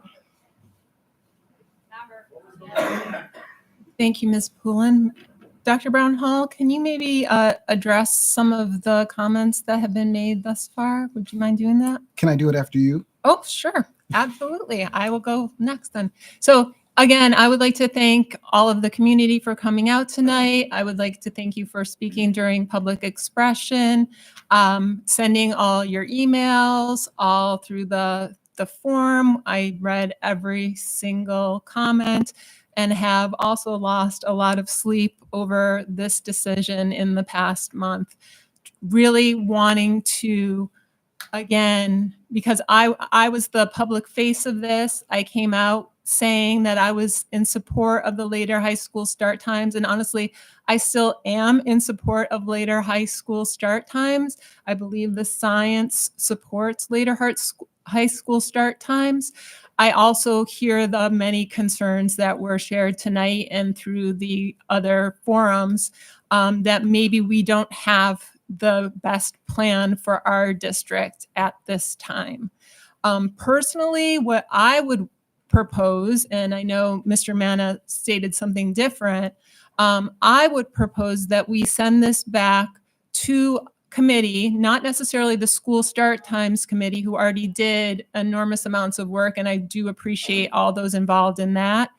I would have a committee of administrators who could look at all of the logistical information and provide some more of the information like Dr. Spicer was speaking to, so that we could ensure that before we make any decision, we know all of the information. Mr. Biscaglia also spoke to that as well. And then I would also, I know that there's no way if we do that at this time that it would be ready for implementation in the 2025-26 school year. So my suggestion would be to delay it at least till 2026-27. So those are my thoughts on the matter. Again, I think you heard from everyone. We appreciate the community feedback. We're hearing you. And Dr. Brown Hall, would you like to speak now? Thank you very much. Thank you very much, Board President and all board members for their input, and all for community members for the 1,600 replies that we got, the endless number of emails that we got. And I want to adjust a few things because it was stated several times that this was a solution in search of a problem. The board and the superintendent don't go looking for solutions in search of a problem. The reason this was brought up and the timeline was given, it was started in 23-24. When I arrived in the district, at listening tours, it was brought up. At community forums, it was brought up. The board had received emails and letters in the past about school start times. So when I first started in 2021, there were other items that we were working on at the time, a strategic plan, a diversity, equity, inclusion plan. There's been many things. And so we developed a timeline beginning in 23-24, where a committee would form, look at the research, and then move from there. So it wasn't us just saying, let's do this. This was something as late as the March 2024 community forum where parents asked about us exploring later school start times. And that's what we were in the process of doing. So when things are brought to us from the community, for example, 2 years ago at a community forum, the idea was brought up about how do we get more cultural and religious holidays identified on the school calendar. That had been brought to the board several times. A DEI calendar committee, subcommittee was formed. Those recommendations were then presented to the board. The same thing happened here. Every time recommendations are presented to the board, we institute a comment period, a 30-day comment period. And the reason we do that is to get community input at that time. Now, I get it, right? 23-24 was the research year. 24-25 was the development year. We presented at the January meeting, had a month for comment, and then looked at a fall implementation. It wasn't a 1-month implementation. I never want board members. My job as a superintendent is to make sure that the board does not operate on fragile knowledge. So I never want the board to feel embarrassed because their questions weren't answered, or to feel that they don't have enough information to make a decision. That is my job as a superintendent, to make sure the board has enough information to make a decision. What I never like doing is saying no. Many times it may be a not yet. And again, that is for the board to decide. If there comes a time where the committee must go back in the future and revisit later school start times, we have a basis already of what the community was not in support of. So the committee doesn't need to go down that same road again. I appreciate the amount of public involvement. Many districts don't get this level of public involvement in anything that they do. I appreciate the level of public involvement. I appreciate the level of Board of Education involvement in a decision of this magnitude. And this is a huge decision.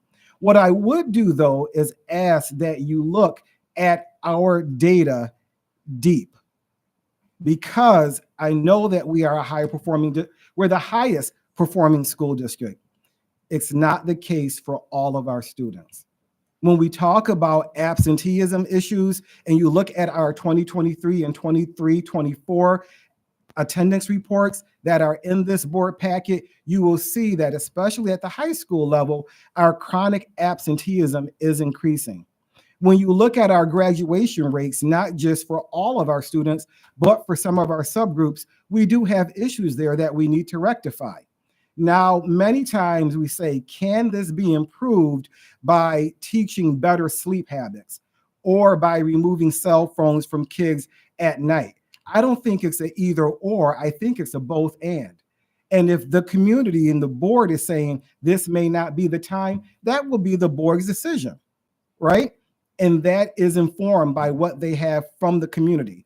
If the board says delay this a couple of years, see where it goes because other states are gaining traction and more work is being done, we can do that also. But again, it'll be a board decision. But I wanted to make sure prior to any decision being made that we do all we can to educate our public and provide information. That is what we try to do every step of the way. If we haven't done a good enough job in some of the particulars, then that fault is on the district, ultimately me as a superintendent. And I'll take that blame. And we will work together in the future whenever this comes up again to realize what missteps we made and how to do it better. But ultimately, we will support whatever decision is made by the Board of Education this evening, and then we'll be on to the next topic that we have to tackle as a district, as some community members laid out this evening. So thank you very much. Thank you, Dr. Brunhustle. I will open it up to discussion. Is there any discussion at this time? Well, I'd like to make a motion. Before you make the motion, can I see if anyone has anything they would like to discuss? Is that okay with you? Well, I think, sure. Mr. Biscaglia? We keep saying, so I also have the mission statements and our beliefs, right? So the mission statement, Williamsville Central School District is committed to educational excellence that empowers all students to develop their unique potential and thrive as learners, citizens, and leaders in a diverse global community. What gets me is all students. We are not thinking of all students with a time change. I will keep going back to your elementary students and your 5th and 6th graders in middle school. Whereas a lot of the mental health issues as I teach 7th grade occur about the start of end of 4th grade, 5th grade, as kids start to change. And I've seen it myself, and a lot of the mental health issues begin then and then are just compounded as they get older. And that's my dilemma. If it's our mission statement says all students, we are not doing that in these studies in this time change. And I guess my question would be as I said before, I'd be on voting, Mr. Manna said a motion to vote it down, but I also said I don't say the science is wrong. My fear is if we just kind of say we're going to table it for a year later, do all these studies, look through all the data, I just fear it's going to be rushed again, or something's going to come up where I think it needs a couple years or 4 years, or like what the state says, watch what they say first before you actually make changes. That's why I would go with what Mr. Manna said. Can I respond? Just if I may say something. Please. Thank you. And Dr. Brownell, you make excellent points. And I agree. It's to me, I'm going to say no, not yet. I'm going to say go back and try again. And I think the board needs to have more of an input now that the committee, if there is a future committee on this, and I think there should be, doesn't have to throw away all the information they've received over the past year or so. They can build on that. But I don't think the community needs the sort of Damocles hanging over their head as to like when this committee is going to spring another 1 month surprise on people. And when Mr. Biscaglia says he was embarrassed, I echo that, and I'm angry. And I'm sure the community is angry about the fast rollout. And I'm going to tell you something, blame me. I made these decisions. I voted on this timeline. Shame on me. And I promise if it comes up again, we're going to do it better. But I'm still going to, when it's time, make the motion to reject the committee's recommendation. I think the community needs to get this bad taste out of their mouth that I put in there and start over again, see if we can do it better. Go ahead, Dr. Brownhill. And I appreciate that, Mr. Manna. But I will again say this, I don't want you or anyone, depending on what happens this evening, to think that the committee is waiting around, waiting to pounce, right, on their next opportunity to put something forward. That will not be the case. It will, when it does occur again in the future, whenever that may be, it will be board initiated. Okay. Are there other comments at this time? Mr. Bulin? Ms. Fletch? I know you wanted to say something. Go ahead. I guess I do have a question because we talk about the chronic absenteeism, and I guess I'm just wondering, what exactly does that mean? Like, does 1 to 3 minutes or 1 to 5 minutes? Like, because I know all of that is That's tardiness. Absenteeism and chronic absenteeism, as described in the report, is when students have missed 10% or more of the school days. So for example, a school day is 180 days. If students are absent more than 18 days, they're considered chronically absent. And if you look at the reports over the last couple of years, our students at the high school level, we have increased chronic absenteeism. And just to add to that, no, that's fine. I have the data here from in 2023, 2024, 18.74% of our high schoolers were chronically absent, meaning they missed 18 or more days of school. Yes, and I did. The state was setting a goal originally of all subgroups of students having 5% or less chronically absent students. Our high schoolers at 18.74. Okay. You asked your question. I guess this is more anecdotal than scientific, but I do work in a district that my school has a late start time. Our absentee rates have actually increased since we went to a later start time. And I teach a first period. The same 5 kids who are late when we had the early start time are the same 5 kids or 6 kids who are late. I couldn't agree more with Mr. Mann. I think that we just have to make a decision. I know it's a rare thing, right? Could agree more. I think we just have to make a decision and go forward, because unless we have a state mandate, I'm not sure this is worth fixing. But I do want to recognize there is a group of people out there who may not be as vocal as the people here or online that are in favor of this, and that I don't want them to think that we haven't heard them too. There are people that we have that have supported this. The numbers are not as vast as that are against it, but I think it's important to recognize there are people in the district who are in favor of this and just may not be as vocal. But again, I have to agree with Mr. Manna. I don't think we should have this, knife hanging above us, waiting to like spring on this community. And again, if we do, we have to have, if the board chooses to do it and like send it back to committee, I think there have to be action steps that have to be done along the way. It just can't be this thing waiting in the dark. It has to be like, oh, we're going to do this, and this to bring it to the community and say, hey, we have the sports schedule, we have the busing schedule. So how it would look like. Oh, you mean like develop a timeline? Well, yeah, timeline, yeah. Like we had? Yeah, okay. So I understand the timeline. No, I'm just saying. I just want to make sure, because what we can do is communicate it better. Yeah, I hear that. And I think I hear that. I think that's where, and I don't want to be repetitive, but that's where we fell down, because our job as a district is to educate the people to say, hey, this is why we're doing this, and A, B, and C are in place. We don't have A, B, and C in place right now. I just want to make a comment, if I may. Dr. Spicer? Sorry. I do, I stand by my earlier statement of the information that I still need. I do also want to give voice to that we need to represent all students in this district. And when we're talking about mental health, when we're talking about absenteeism, tardiness, and school refusal, that is often a very silent population, because they are struggling to navigate those things. So to to the voices of people who either support it or are just struggling silently because they're just trying to get through day to day. Those folks are out there, and I've had many conversations with them. So I stand by that, what everyone is saying, that I don't have the information that I need to vote on something, but I wouldn't be sitting in the seat if I wasn't representing all students, and that needs to be said out loud.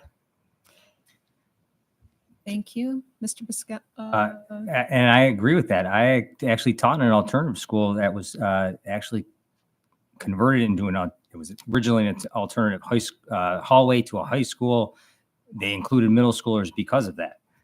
I taught kids who had chronic tardiness, chronic absenteeism, mental health issues. And what we ended up doing was it was an offset of one of the high schools, or the high school. And they still got to go to lunch in the cafeteria with the pop, like the rest of their friends.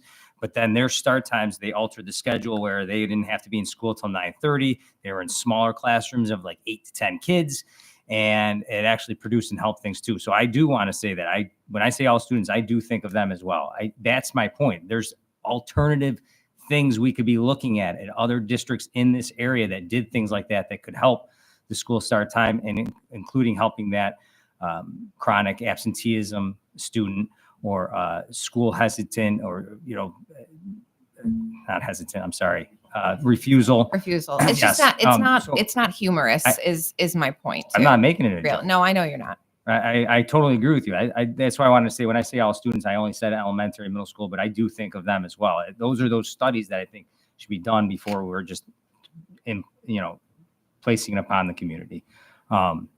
That's all. I didn't want you to think that. No, I appreciate the dialogue. Dr. Singh? I mean, I want to thank the committee for spending so much time coming up with these recommendations. But in my opinion, I think it was the transportation that ended up with coming up with these times for elementary and middle school start time.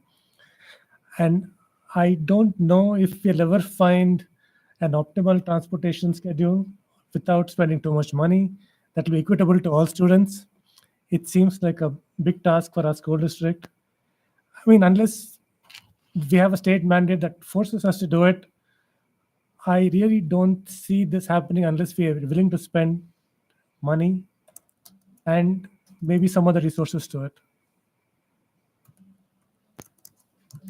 Okay. Just one last thing I would like to say was there anyone else? I didn't see anyone else to send. Okay. So I would like to say again, I would like to consider sending this back to a committee, not the original school start times committee, but a committee to look at adjusting the start times so that our elementary school days are not starting as early as 7:50 as they currently are, that our middle and if legislation went through as in other states, it would likely be elementary no earlier than 8 a.m., middle high school no earlier than 8:30 a.m., adjusting our end elementary time so that they wouldn't be let out any earlier than they currently are, which is 2:15 for the earlier release elementary schools, and that high school would release no later than 3:30, again, moving everything up. And in doing that, preparing and evaluating a transportation survey so that we could look to see what exact start times we could come up with that would be within those guidelines. And then also looking at the other pieces that were discussed tonight in terms of athletic schedules and ensuring that there's appropriate childcare where needed for the community, et cetera. So that is where I land with this. It sounds like we have differing opinions here, which is. Well, let's. I mean, to me, I'm going to make the motion to reject the. I will say this though, before you do that, we will still be fourth time I've tried to shoehorn this in. I know. No. I know. You're going to get your moment. I promise. I would like to say, I understand, and my understanding is with Robert, and I know we don't follow Robert's rules exactly, but with parliamentary procedure, you can't make a motion to reject. You have to make a motion in favor of something and then vote. No. In favor of rejecting, can I say? No, you take. I think you're putting fine a point in Robert's Rules of Order. We reject bids. Okay. I think if you run the meeting, Madam President, and if you want to say I cannot make that motion, I'm just saying that typically a motion is in the affirmative, not. how would one phrase rejection in the That's what affirmative? I'm trying to figure out in my head right now. While while you and a do half that- heads together, my half and your one. While you do that, I will say we are going to still do the transportation study only to be more efficient with our bus route. So that piece was not, I don't want to conflate the two, and that was not tied to this. We'll be doing that. And piece. what President Kazimierz Wagner said is I know- perfect. Yeah, I know mean, what you're why don't you saying. do it? You would table indefinitely and, I don't want to table indefinitely. well, Hold on. The what was presented to the community in January was a board to vote on the recommendation. Okay, So that you- was the verbatim. And if you looked at our FAQs on the school on the district webpage, it said action to be taken at the February 11th meeting. so the motion would be to Approve. No, you could. approve the proposal as presented. Accept the proposal. What? I think. Motion to accept, yes, the proposal as presented. And then you vote. And then Then you Then would, you vote whatever way you want. Somebody's going to make the motion to accept the proposal, and then if the majority votes against accepting, it is then rejected. know that anyone at the table wants to make a motion to. Well, if there's no motion, then it's fails. Action. So you would call for a motion. Is there a motion to accept? Is there a motion to accept the recommendation? There wasn't a motion on the table. But as the president, maybe you want to say, is there a motion? That way we can Okay, officially. Sure, absolutely, absolutely. So I see what you're asking me. I'm sorry, I wasn't And understanding. if nobody seconds it, then it dies. May I have a motion to accept the school start times proposal as presented in our agenda item number 7A? No motion, it dies. If nobody Okay, seconds so it, there was no motion. and motion there's no fails. Second, so the motion fails. you found the right way to do it. That's the right way to do it.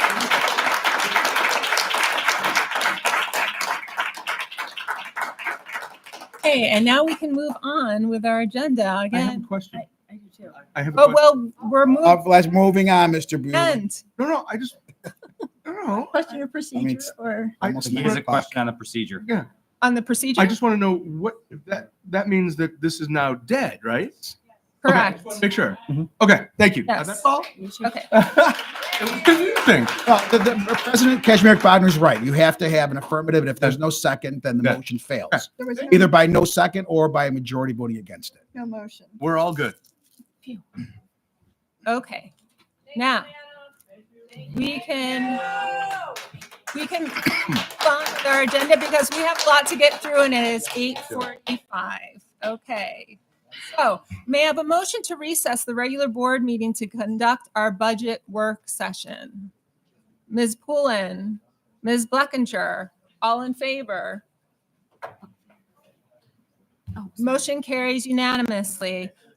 I call the budget work session to order. Dr. Brown Hall and Mr. Kelly, I turn it over to you for our budget development report and presentation. Thank you very much, Board President. I'm going to turn it over in the appreciation of time. I'm going to turn it over right to Assistant Superintendent of Finance, Mr. Kelly, and he can go through the presentation. Great.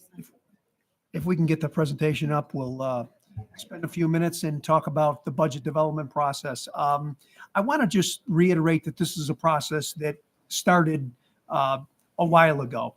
And in January, we had our first presentation about the upcoming fiscal year and school year budget.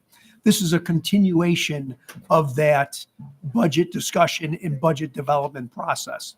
So if we can move to the first first slide here. This is our program continuation slide. At the last meeting, we brought this slide up to folks and to the board and to the community and began our discussion. That was our initial sort of development of this and what it would take to continue the services that we are currently providing in the district. At that meeting in January, we had total cost increases of $654,765. Since our January meeting, the district is now estimating that our total cost increases will total $1,131,377. And you may be asking me, well, what is prompting those cost increases? Recently, the district met with Area 1 BOCES, and the district now estimates that our total BOCES cost will increase $545,610. These increases include 20 additional students over what we have in the current fiscal year for occupational education, as well as annual cost increases. So we meet with BOCES. BOCES develops what it's going to charge districts on an annual basis. And they share that with us and they say, well, our costs are increasing 8%. That's just an example.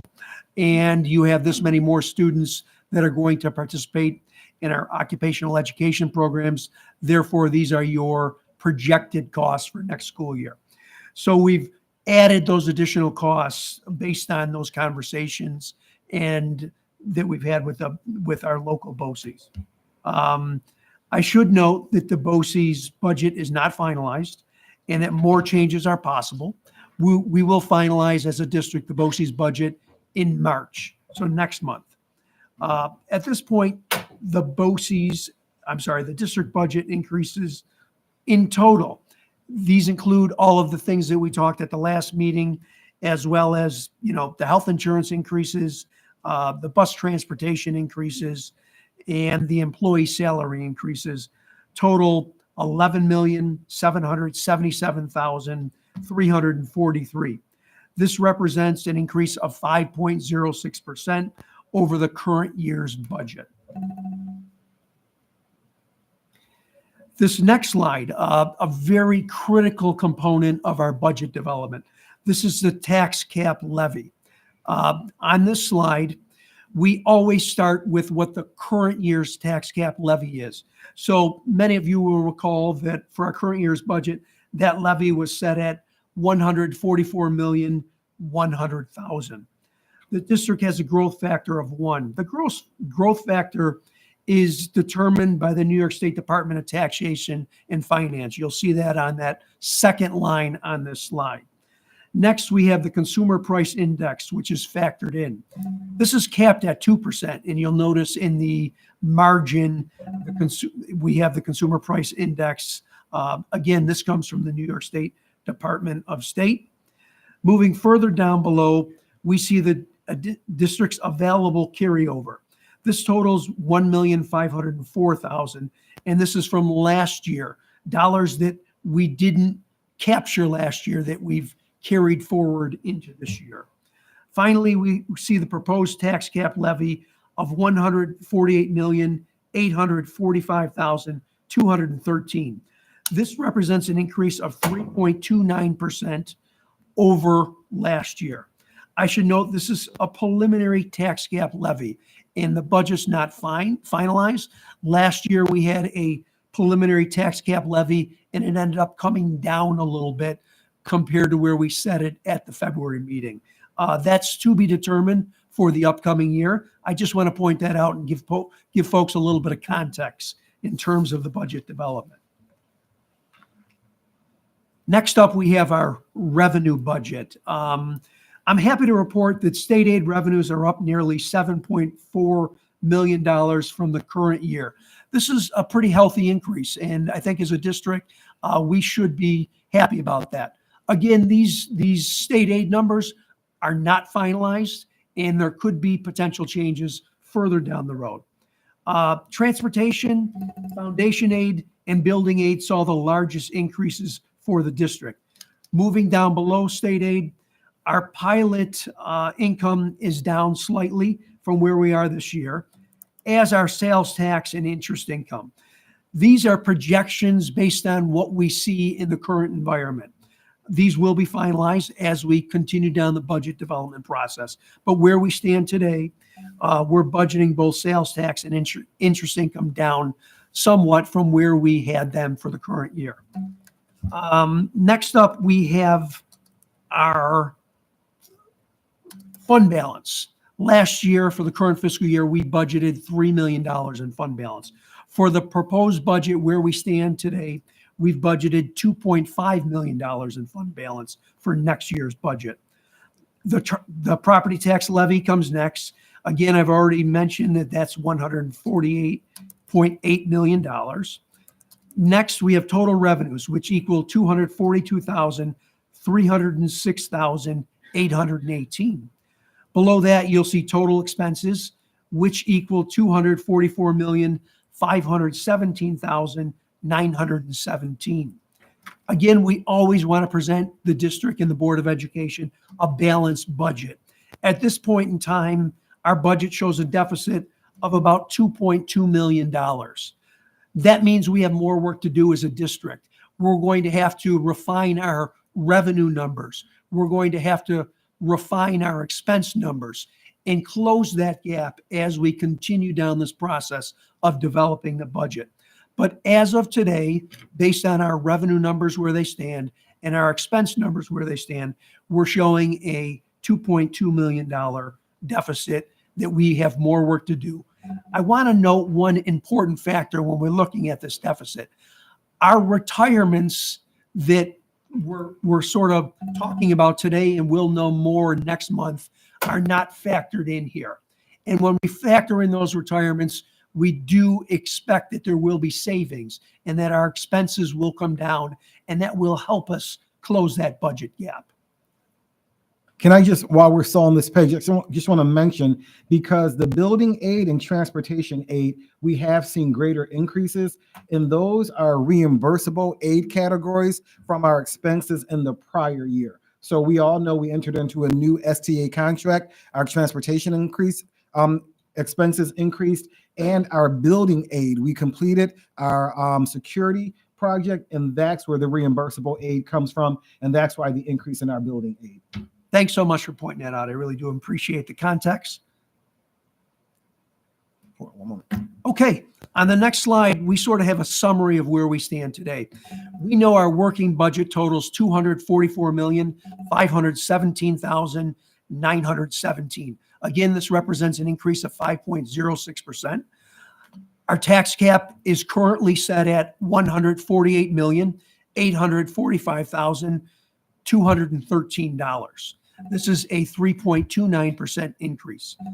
Our New York State aid increase right now stands at almost $7.4 million. Our current working budget deficit is that $2.2 million that I referenced. As I mentioned a moment ago, retirements are not included in this working budget. And the budget is a work in progress. We have more work to do. We're working on our BOCES budget. That's going to be one of our next major pushes. We'll refine our costs there. We're looking for potential savings in the BOCES budget for next year as well. We're working with our special education department, our instruction department, our technology department on what those costs will be. And then we'll finalize that for the district. I'm excited. I think we're going to have a great budget for the district. And with that, I'll turn it back over to the superintendent and the board president to see if anybody has any questions on the budget. Thank you very much, Mr. Kelly. Mr. Manna. Dr. Singh. No, Dr. Brownhall, you can correct me if I'm wrong, but I think we had some revenues coming in the previous budget from online gambling as well.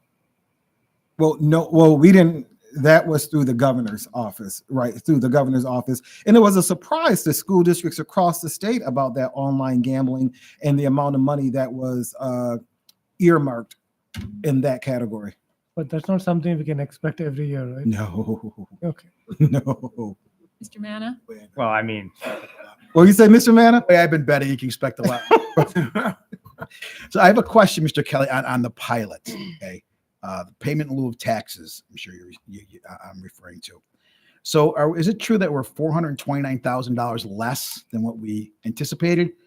And my question is, how could that be so far off? Because I would assume that the pilots are spelled out. We know what they are. We know what they're going to bring in.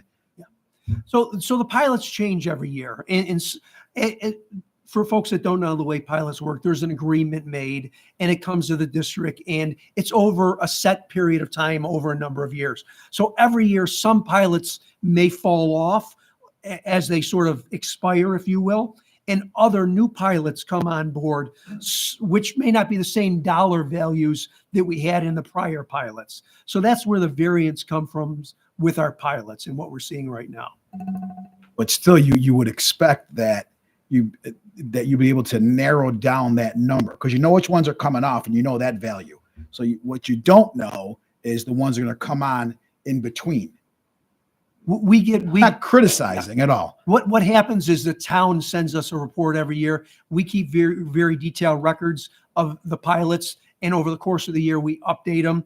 And this is what the revenue for the pilots is projecting for next year. That's what you're seeing. Thank you. And then I asked in November of last year what the cost to the district is for those pilots. That because every time an entity gets a tax break, that means $1 less taxes is coming out of their pocket and $1 more is coming out of your pocket. So I think the answer I had for 24 and 25 was the district has been deprived of $488,000 because of those pilots, which is not a small amount. Right.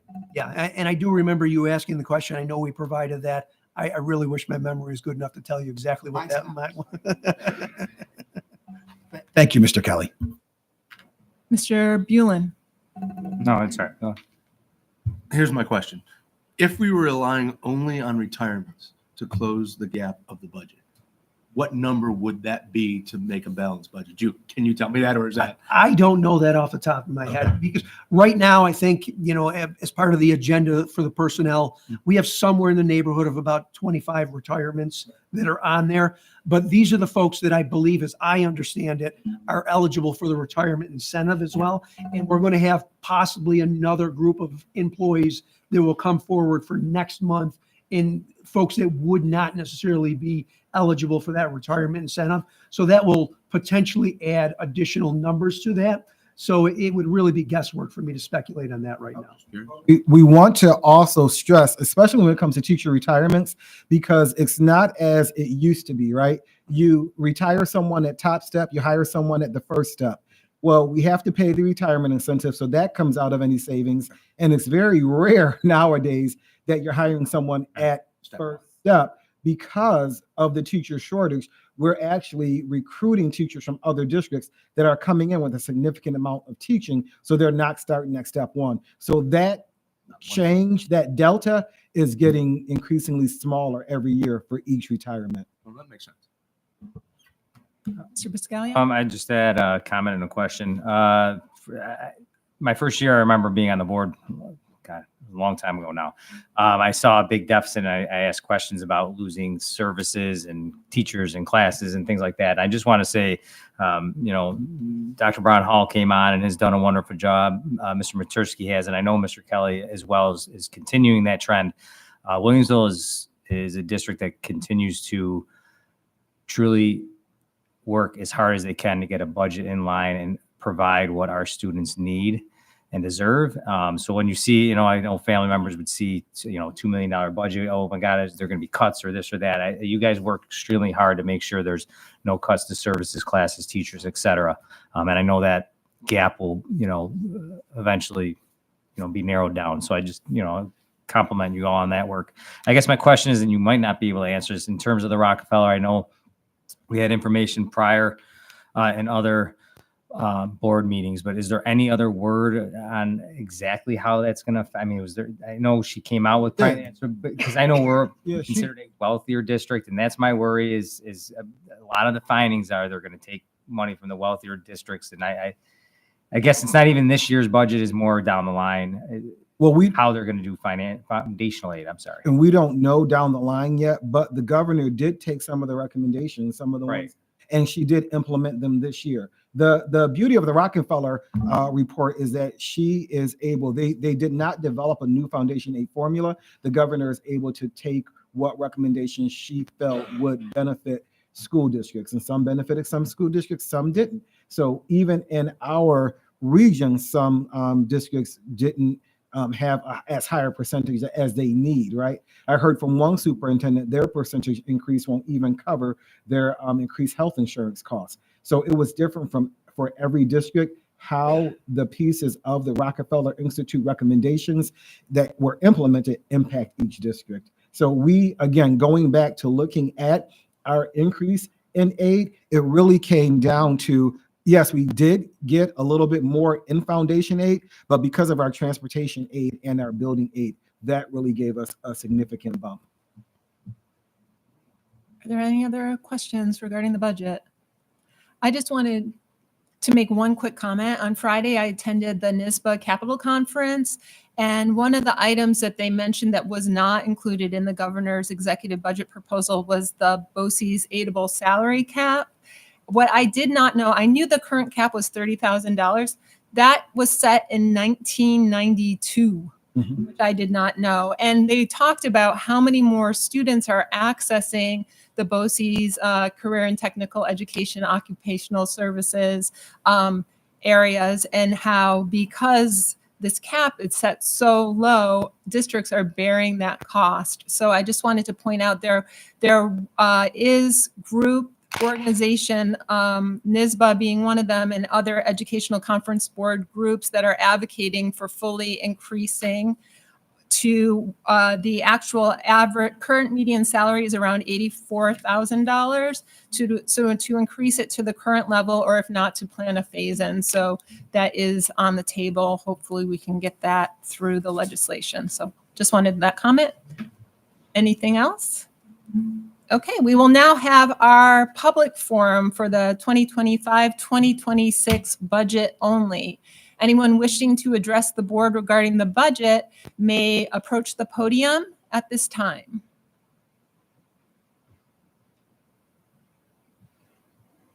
There is someone approaching the podium. Yes, from the back. Welcome, and when you arrive at the podium, could you please state your name for the record? Sure. James Hanley, 51 Sable Run in East Amherst. Just a question on this budget process. You know, if I look at what the budget allotment's going to be, or I should say estimate's going to be for this year, or for the coming school year, it's based off of the old school year and then looks at the deltas, expected deltas.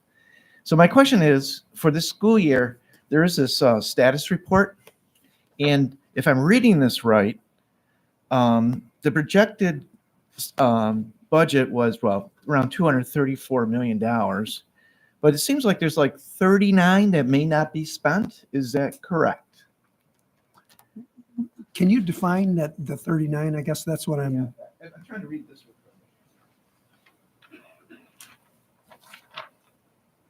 So what it shows is that you have it now, so I can't really. What I recall is at the end of December, $83 million has been spent for this school year so far, and then there's an expected maybe 103 or something like that expected for the rest of the school year, leaving roughly $39 million not expected to be spent. Yeah. And so if this next year's school year is sort of based on this year, shouldn't you be taking that into account? Basically, is my question.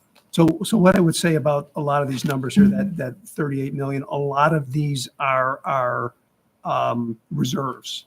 And so some of this money's in reserves, a lot of it is in capital reserves, some of which we're going to be spending for our AC project, which is really ramping up now.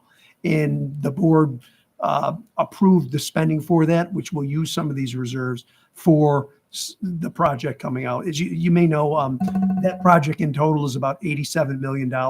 So it's a huge cost to the district. Fortunately, we're in a pretty strong position with our reserves to fund that project over the next several years. And that's where you'll see some of these monies will be drawn upon for the AC project. I hope that answers your question. I'm not sure, but I guess I'll just get myself more familiar with these expenses. Certainly happy to have a conversation with you offline too. If you ever want to call my That'd be office, great. we That'd could be certainly, we could sit down, or we could, have a conversation and talk more about this and kind of the way these reserves work for the district. Because a lot of people I know would look at that and say, boy, that's an awful lot of money. How come, we have that? But there's certain things that happen, and we're, authorized as a district to have so much in reserves in different areas. And we try to meet all of the ratios with all our reserve accounts. Yeah, I'd look forward to trying to sit down with you sometime. Please do. Well, you can have your form back. Thank you so much for your question. Is there anyone else that would like to speak regarding the budget at this time? Okay, may I have a motion to adjourn the budget work session and return to the regular meeting? Dr. Spicer and Dr. Singh, all in favor? Motion carries unanimously. Dr. Brown-Hall, I turn it over to you for your superintendent's report, items 6A through 6D. Wow, it's a lot tonight. So thank you very much, Board President. So we'll start with our community update for February 11th, 2025. First slide, we are going to skip. Our second slide deals with the cell phone policy. So as many of you know, Governor Kathy Hochul announced her proposal for a distraction-free learning environment. So that proposal is something that all districts are going to have to comply with by August 1st, 2025. So no internet-enabled devices allowed to be used during the school day. We have to provide a plan to the state by August 1st for implementation by September 1st. So Principal Andrew Bowen is leading the distraction-free committee, and we thank him for his anticipated work with that. A notice will be sent to families and students, or has been, on February 10th for their interest. And so they can send the interest form by February 14th if they'd like to be considered to serve on this committee. Administrators and teachers will also be on the committee. Zero Eyes. I just do want to say that we are working with Zero Eyes, and the district is now utilizing Zero Eyes technology as an added security enhancement. So we're always looking out for the safety and security of our buildings. And so by having Zero Eyes present in our buildings, that adds to it. It uses artificial intelligence to detect guns and alerts law enforcement and district school building officials within seconds. So that's an added layer. Modified flag football. This is great news. We were the recipients of one of the grants from the Buffalo Bills. So the Mill, Williamsville South, will receive the grant for modified flag football in the spring. It is a $3,000 grant for flag football equipment and an opportunity to participate in coach and player training events at the Buffalo Bills facilities. So this is huge, and this is great for our district. PTSA Council Scholarship. So the PTSA Council is offering 12 $1,000 scholarships. All students enrolled in Williamsville High School for a minimum of 1 full year and will graduate from Williamsville High School in 2025 are eligible. The application can be found by clicking that link in the community update, and the deadline for applications is April 1st. Game day with the APD. Very similar. The Amherst Police Department, we appreciate them for partnering with us. They have done this in years past during midwinter break. So the game day with APD will be Thursday, February 20th from 11 a.m. to 1 p.m. at Transit Middle School. All ages are welcome. Parents must stay, meet with officers, and play games. So this is a really family-friendly event. So we thank the Amherst Police Department for partnering with that. Williamsville Central School District UB Spirit Day. So show your school spirit on Saturday, March 1st for the UB Bulls women's and men's basketball doubleheader. So the 2:00 game is a women's game. The 4:30 game is the men's game. So the women are playing Eastern Michigan. The men are playing Toledo. Students and faculty and staff are free. Additional tickets for friends and family are discounted at only $10 per seat. A ticket will get participants into both games of the doubleheader.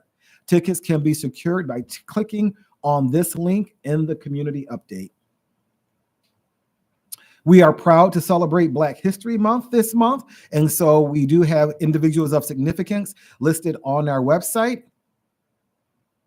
And remember, there will be no school on Monday, February 17th, to celebrate President's Day, and then the rest of that week is our midwinter recess. we are going to begin partnering with the Williamsville Education Foundation. So board member Bleckinger is a liaison to the Williamsville Education Foundation, and I spoke with her and Nick Filipowski. The Williamsville Education Foundation has been for a long time trying to figure out how we can begin a Williamsville Alumni Association. The first step in doing so is to actually collect information from alumni. So we have a link here for East alumni, North alumni, and South alumni. We do need to adjust the form though, Nick. I want to make sure we indicate if individuals who are submitting their information are willing to serve as an executive member of the alumni committees. And so they can just click a box if they're interested. So Williamsville High School prior to 1967, that's specific to South, correct?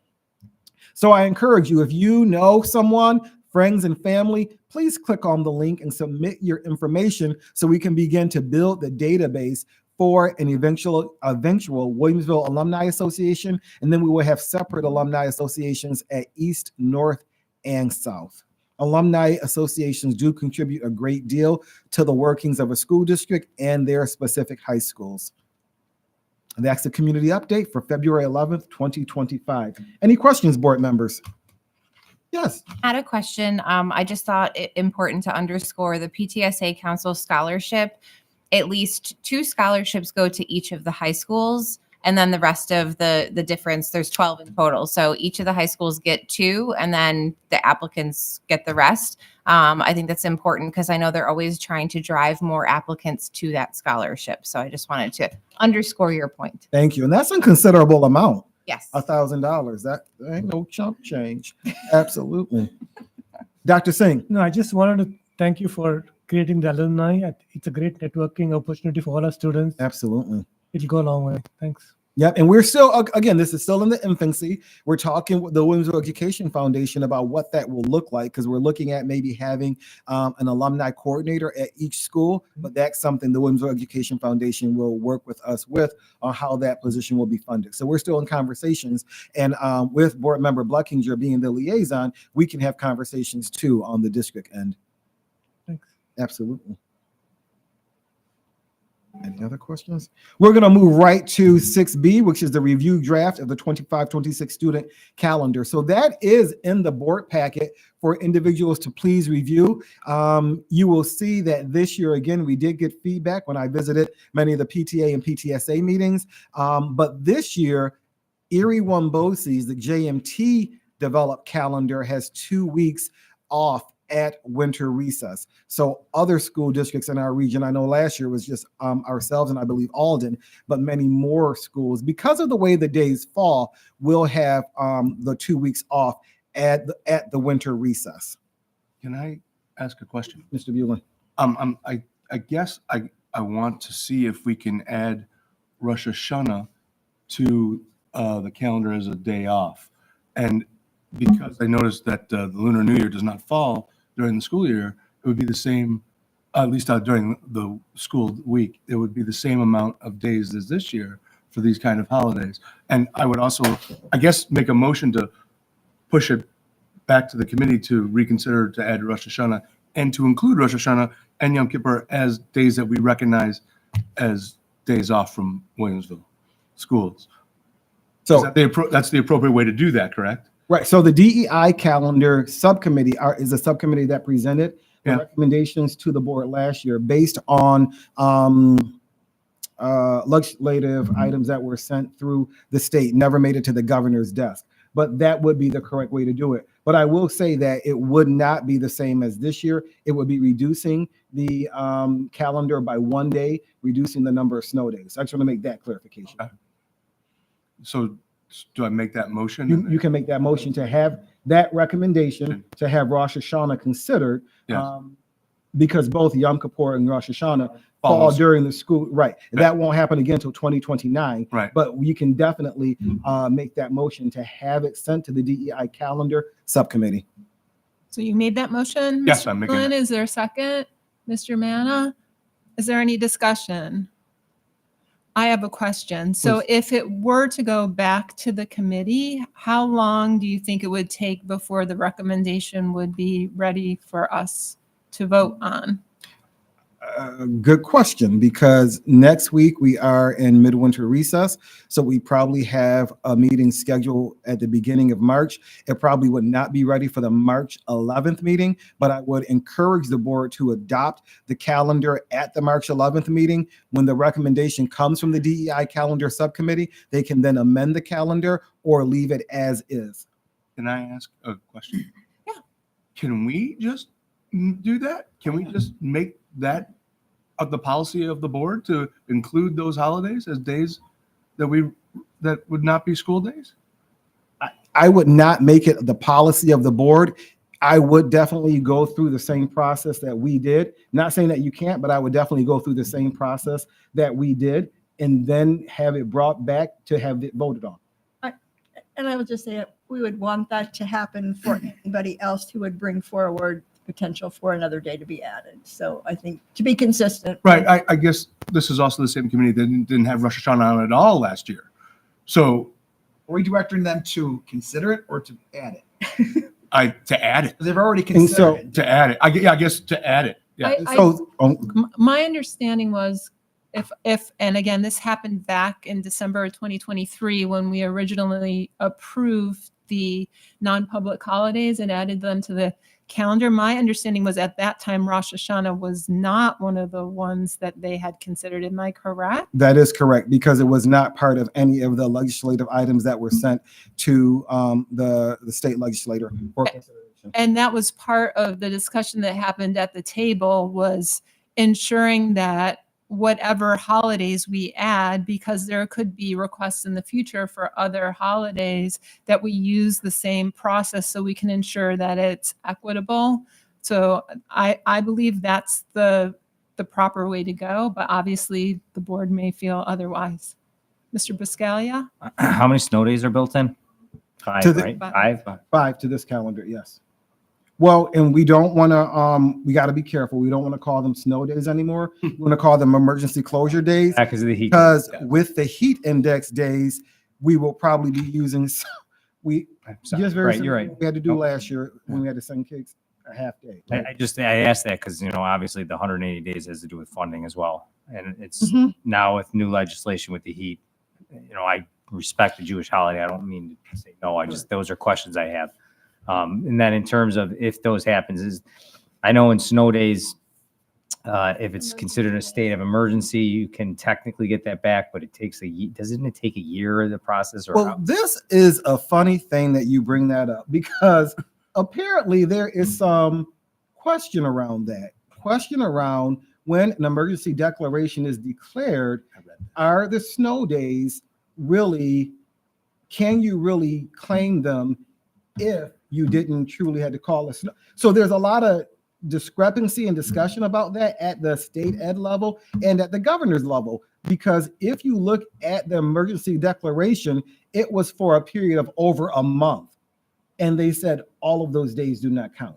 So there's some technicalities around it, but it can affect your funding in the future, because if you don't meet the 180 days, then you fill out the correct form to then have those reconsidered. So there's a process you go through, but we're just finding out now that the emergency declarations, just have to be very careful and pay attention to those. So if it was an emergency declaration and Williamsville called in school on a Wednesday, and that is the day you get back, it couldn't be the whole week because it was considered a state. Is that how you're kind of explaining it? Well, no, what I'm saying is we have to, even if we declare a snow day during a state of emergency, we have to fill out the form, and it's not guaranteed. I know you said that. Okay. Because as you know, during the state of emergency, we still had school on one of the days also, so the consideration will be, was it necessary for school to really be closed? A friend of mine sent me an article discussing this very thing. It's saying just because there's a state of emergency does not mean that school has to be closed. And that's where the difficulty in understanding comes from. Okay, so I'm going to move us back on track. Go right ahead. So we had a motion for this to be sent back to the DEI calendar committee to see if Rosh Hashanah can be included moving forward. in as a non-public holiday on the calendar, correct? And we had a second, and For we all. had discussion, and now we're doing all in favor. Okay, so I have Dr. Singh, Dr. Spicer, Mr. Manna, Ms. Blackinger, myself, Ms. Poulin, and Mr. Bulin in favor of sending it to the DEI committee. Opposed? I have Ms. Fletch and Mr. Biscaglia opposed. Motion carries. 7-2-0. I will jump to 6C and our attendance report. So by board policy, we actually have to present this data. It's by policy 7110, very similar to how we present discipline data every year. So what we were doing is playing a little bit of catch up. In here, you will see the attendance reports from 2022 to 2023 and 2023 to 2024, broken down by semester, broken down by school, and then the aggregate for the entire year for both of those years. You will get the 24-25 report at the same time we provide the discipline report in August. And so that will be a regular August occurrence. I know we spoke about chronic absenteeism because that is one of the measures through New York State. So I would encourage you to review the attendance report, look at the chronic absenteeism so we can have further discussion in the future at the board table about the steps the board or the district is taking to try to reduce some of our chronic absenteeism. Any questions about that, or may I move on to 6D? Okay, move on. Thank you. So 6D, what you will find in the board packet is our strategic plan goals update. You will see that there is a January 2025 tab. Not only that, you will see that there are ratings because we want the community to see how we are progressing on our strategic plan goals. And our goals are at the proficient level. So we are very pleased with that, very proud of that. I was going to go through and highlight some of the areas.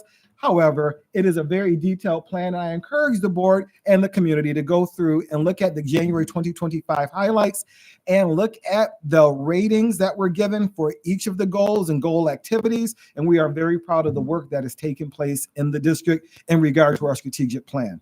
After 6D, I'm going to turn it back over to the president of the board to move forward with the agenda. Just one quick comment. I really found the rating scale very helpful. Awesome. So I appreciate the district doing that for all of our strategic goals. Thank you. And what I want to do is publicly thank Dr. Marie Bellin, Linda Rouet, and Danielle Alterio for their work on that. All of our leadership team members who reconvene their committees to look at each of those goal areas and look at the rubric and develop the rating for each of those. So we have committees working on each area of the strategic plan and then providing the updates from our school buildings. Our principals provide that and then look at the rating. So there's a lot of work that goes into it. So thank you very much, Board President. Absolutely. Thank you. Any other comments before we move on? Okay, moving on. We are now on to item 7B. May I have a motion to approve the student board member proposal as presented? Ms. Fletch, Ms. Blackinger, any discussion? Mr. Manna. Thank you. Welcome. I'm concerned that the election is going to allow both students and staff to vote.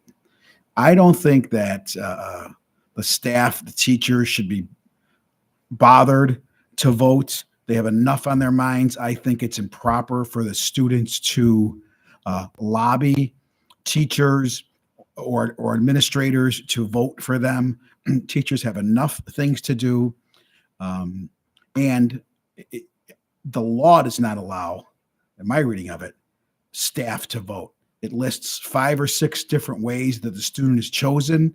One of them is an election by the student body. Not one part says by staff or bus drivers or the maintenance people or the lunch people. So I would amend this motion by striking staff and that it only be students as the law allows. Any other discussion on that? So you're making a motion to amend? Yeah, well, yes, to amend, and there's a second, but I'd also like to hear from people on the committee, like why they came up with that. Okay, thank you. Well, comment on that as the chair of the committee, and I would invite the other members of the board also. This was a request of the students that staff be allowed to vote.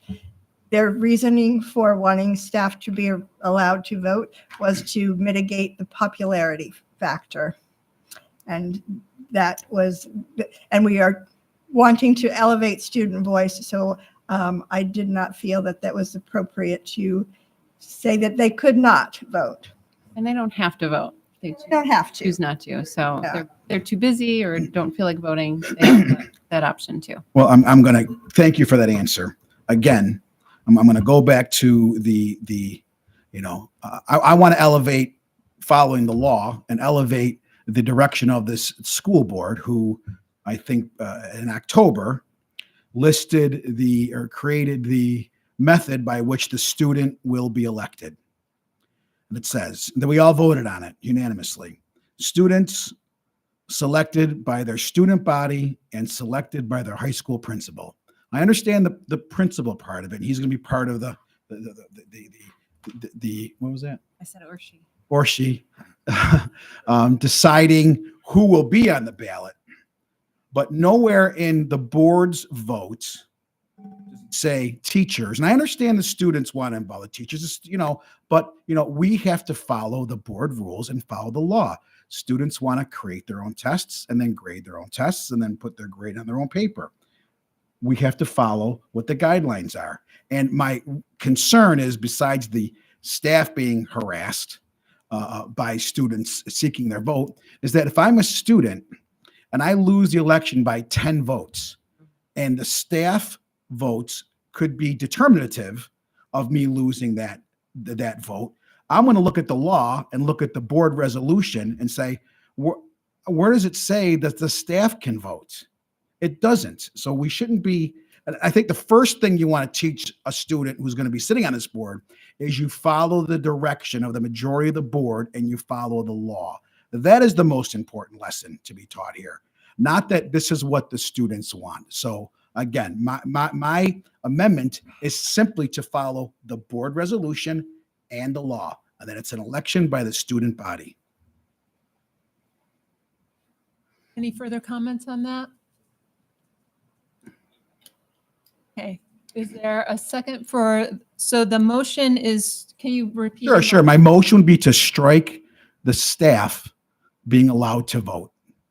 Okay, so as presented with striking the staff being allowed to vote. Correct. Okay, may I have a second? Mr. Bulin, all in favor? Dr. Singh, Dr. Spicer, Mr. Manna, myself, Mr. Biscaglia, Ms. Fletch, and Mr. Bulin. Opposed? Ms. Bulin and Ms. Bleckenshire. So vote, it carries 7-0. 7-2-0. Sorry, I was sure. I was correct, right? Okay. Sure. Where I was wrong. I'm not always, but Oh, gotcha. thank you. It just sounds weird. It's 7. I know, it was my fault. Sorry. Sure. Okay, It's not you. let's keep moving on. We didn't motion to accept the proposal as amended. Ended. Yes. Okay, thank you so much. I was looking back where we were. May I have a motion to approve the student board member proposal as amended? Mr. Manna, Dr. Spicer, all in favor? Motion carries unanimously. Now we are on our events. Our community forum is scheduled on March 25th after our 6 p.m. budget work session, 7 to 9 p.m. in Casey Library. Our after school with staff conversations with the Board of Education is also in Casey Library. That will be on April 22nd from 4:30 to 5:30 p.m. We had school visits on February 4th, Maple East and Maple West, and on January 16th, we visited East Transit and Country Parkways. During those visits, we learned about building initiatives. We viewed the ongoing AC updates in the schools that were receiving it.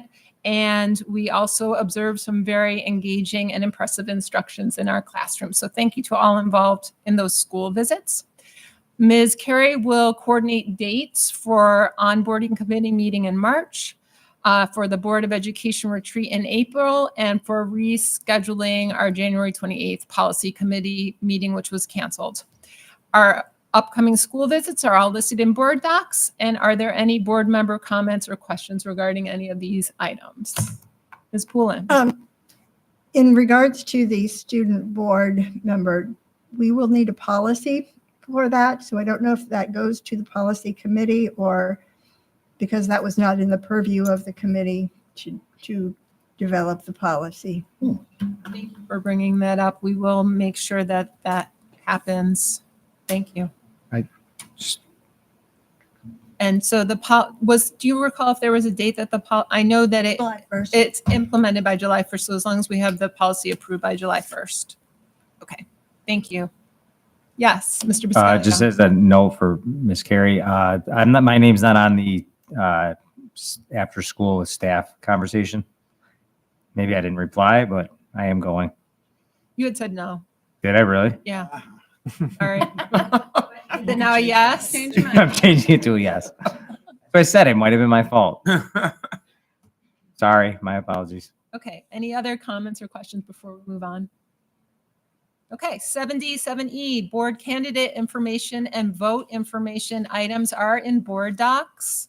Any questions or comments regarding that? 7F and 7G, are there any questions or comments regarding ECSB or NISBA items? Does anyone have anything to report under liaison assignments?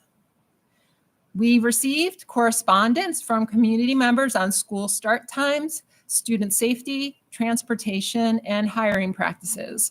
Does anyone wish to speak to any correspondence received? 7J, Erie One BOCES call for nominations. The nominations for Erie One BOCES Board of Education must be received on or before March 21st. Our nominations for the E1B board will be at our March 11th meeting. It will be on our agenda. Under agenda items 9 through 15, minutes, personnel, business and finance, exceptional education, special needs and student activities, district facilities and support services, instruction curriculum, and other business, may I have a motion to approve these agenda items as presented? Ms. Poulin, Mr. Biscaglia, any discussion? All in favor? Motion carries unanimously. At this time, I would like to thank the following retirees for their service to the district.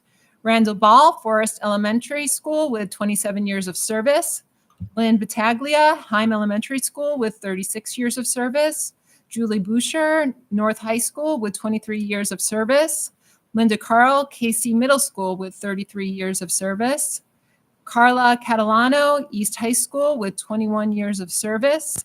Monique Corraro, Country Parkway Elementary School with 28 years of service. Jane Fillmore, Heim Elementary School with 21 years of service.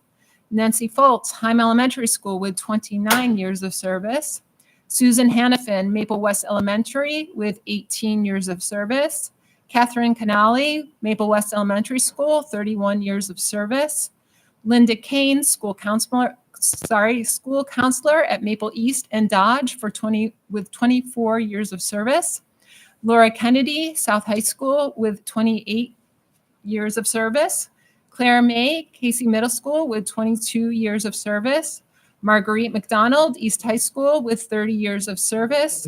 Carrie Masana, Heim Elementary School with 32 years of service.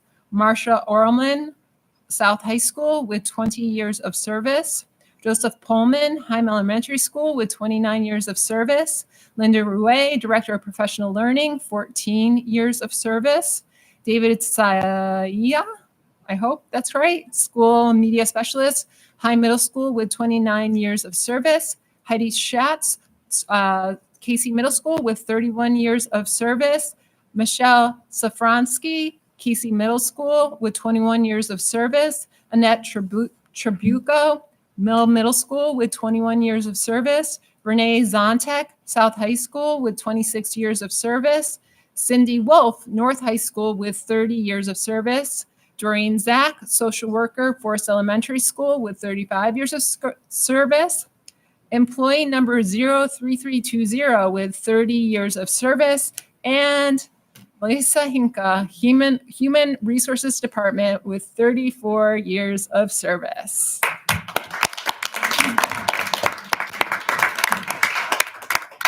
All right, may I have a motion? We are on item 16A. May I have a motion to take from the table for the second reading of policy updates 7510, 7512, 7521, and 7522 as presented? Mr. Manna, Ms. Bleckinger, any discussion? All in favor? Motion carries with a note that Ms. Fletch is not at the table, so it's 8-0-0. May I have a motion for the second reading and adoption of these policies? Mr. Biscaglia, Ms. Poulin, any discussion? All in favor?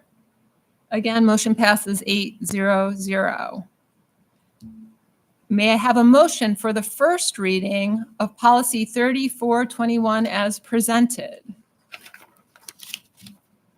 Ms. Poulin, Ms. Bleckinger, any discussion? All in favor? Motion carries again, 8-0-0. May I have a motion to table policy 3421 for the second reading and adoption at the March 11th meeting? Dr. Spicer, Mr. Manna, any discussion? All in favor? Motion carries 8-0-0. Item 17, Committee of the Whole. Are there any matters under Committee of the Whole to discuss? Seeing none, we'll move on to our second public expression. If anyone in the audience would like to speak at this time, please make your way to the podium. There is no one in the audience who would like to speak at this time. Our next regular board meeting and budget forum will be March 11th. May I have a motion to adjourn into executive session to discuss the superintendent mid-year evaluation? Ms. Fletch and Mr. Bulin, all in favor? Motion carries unanimously.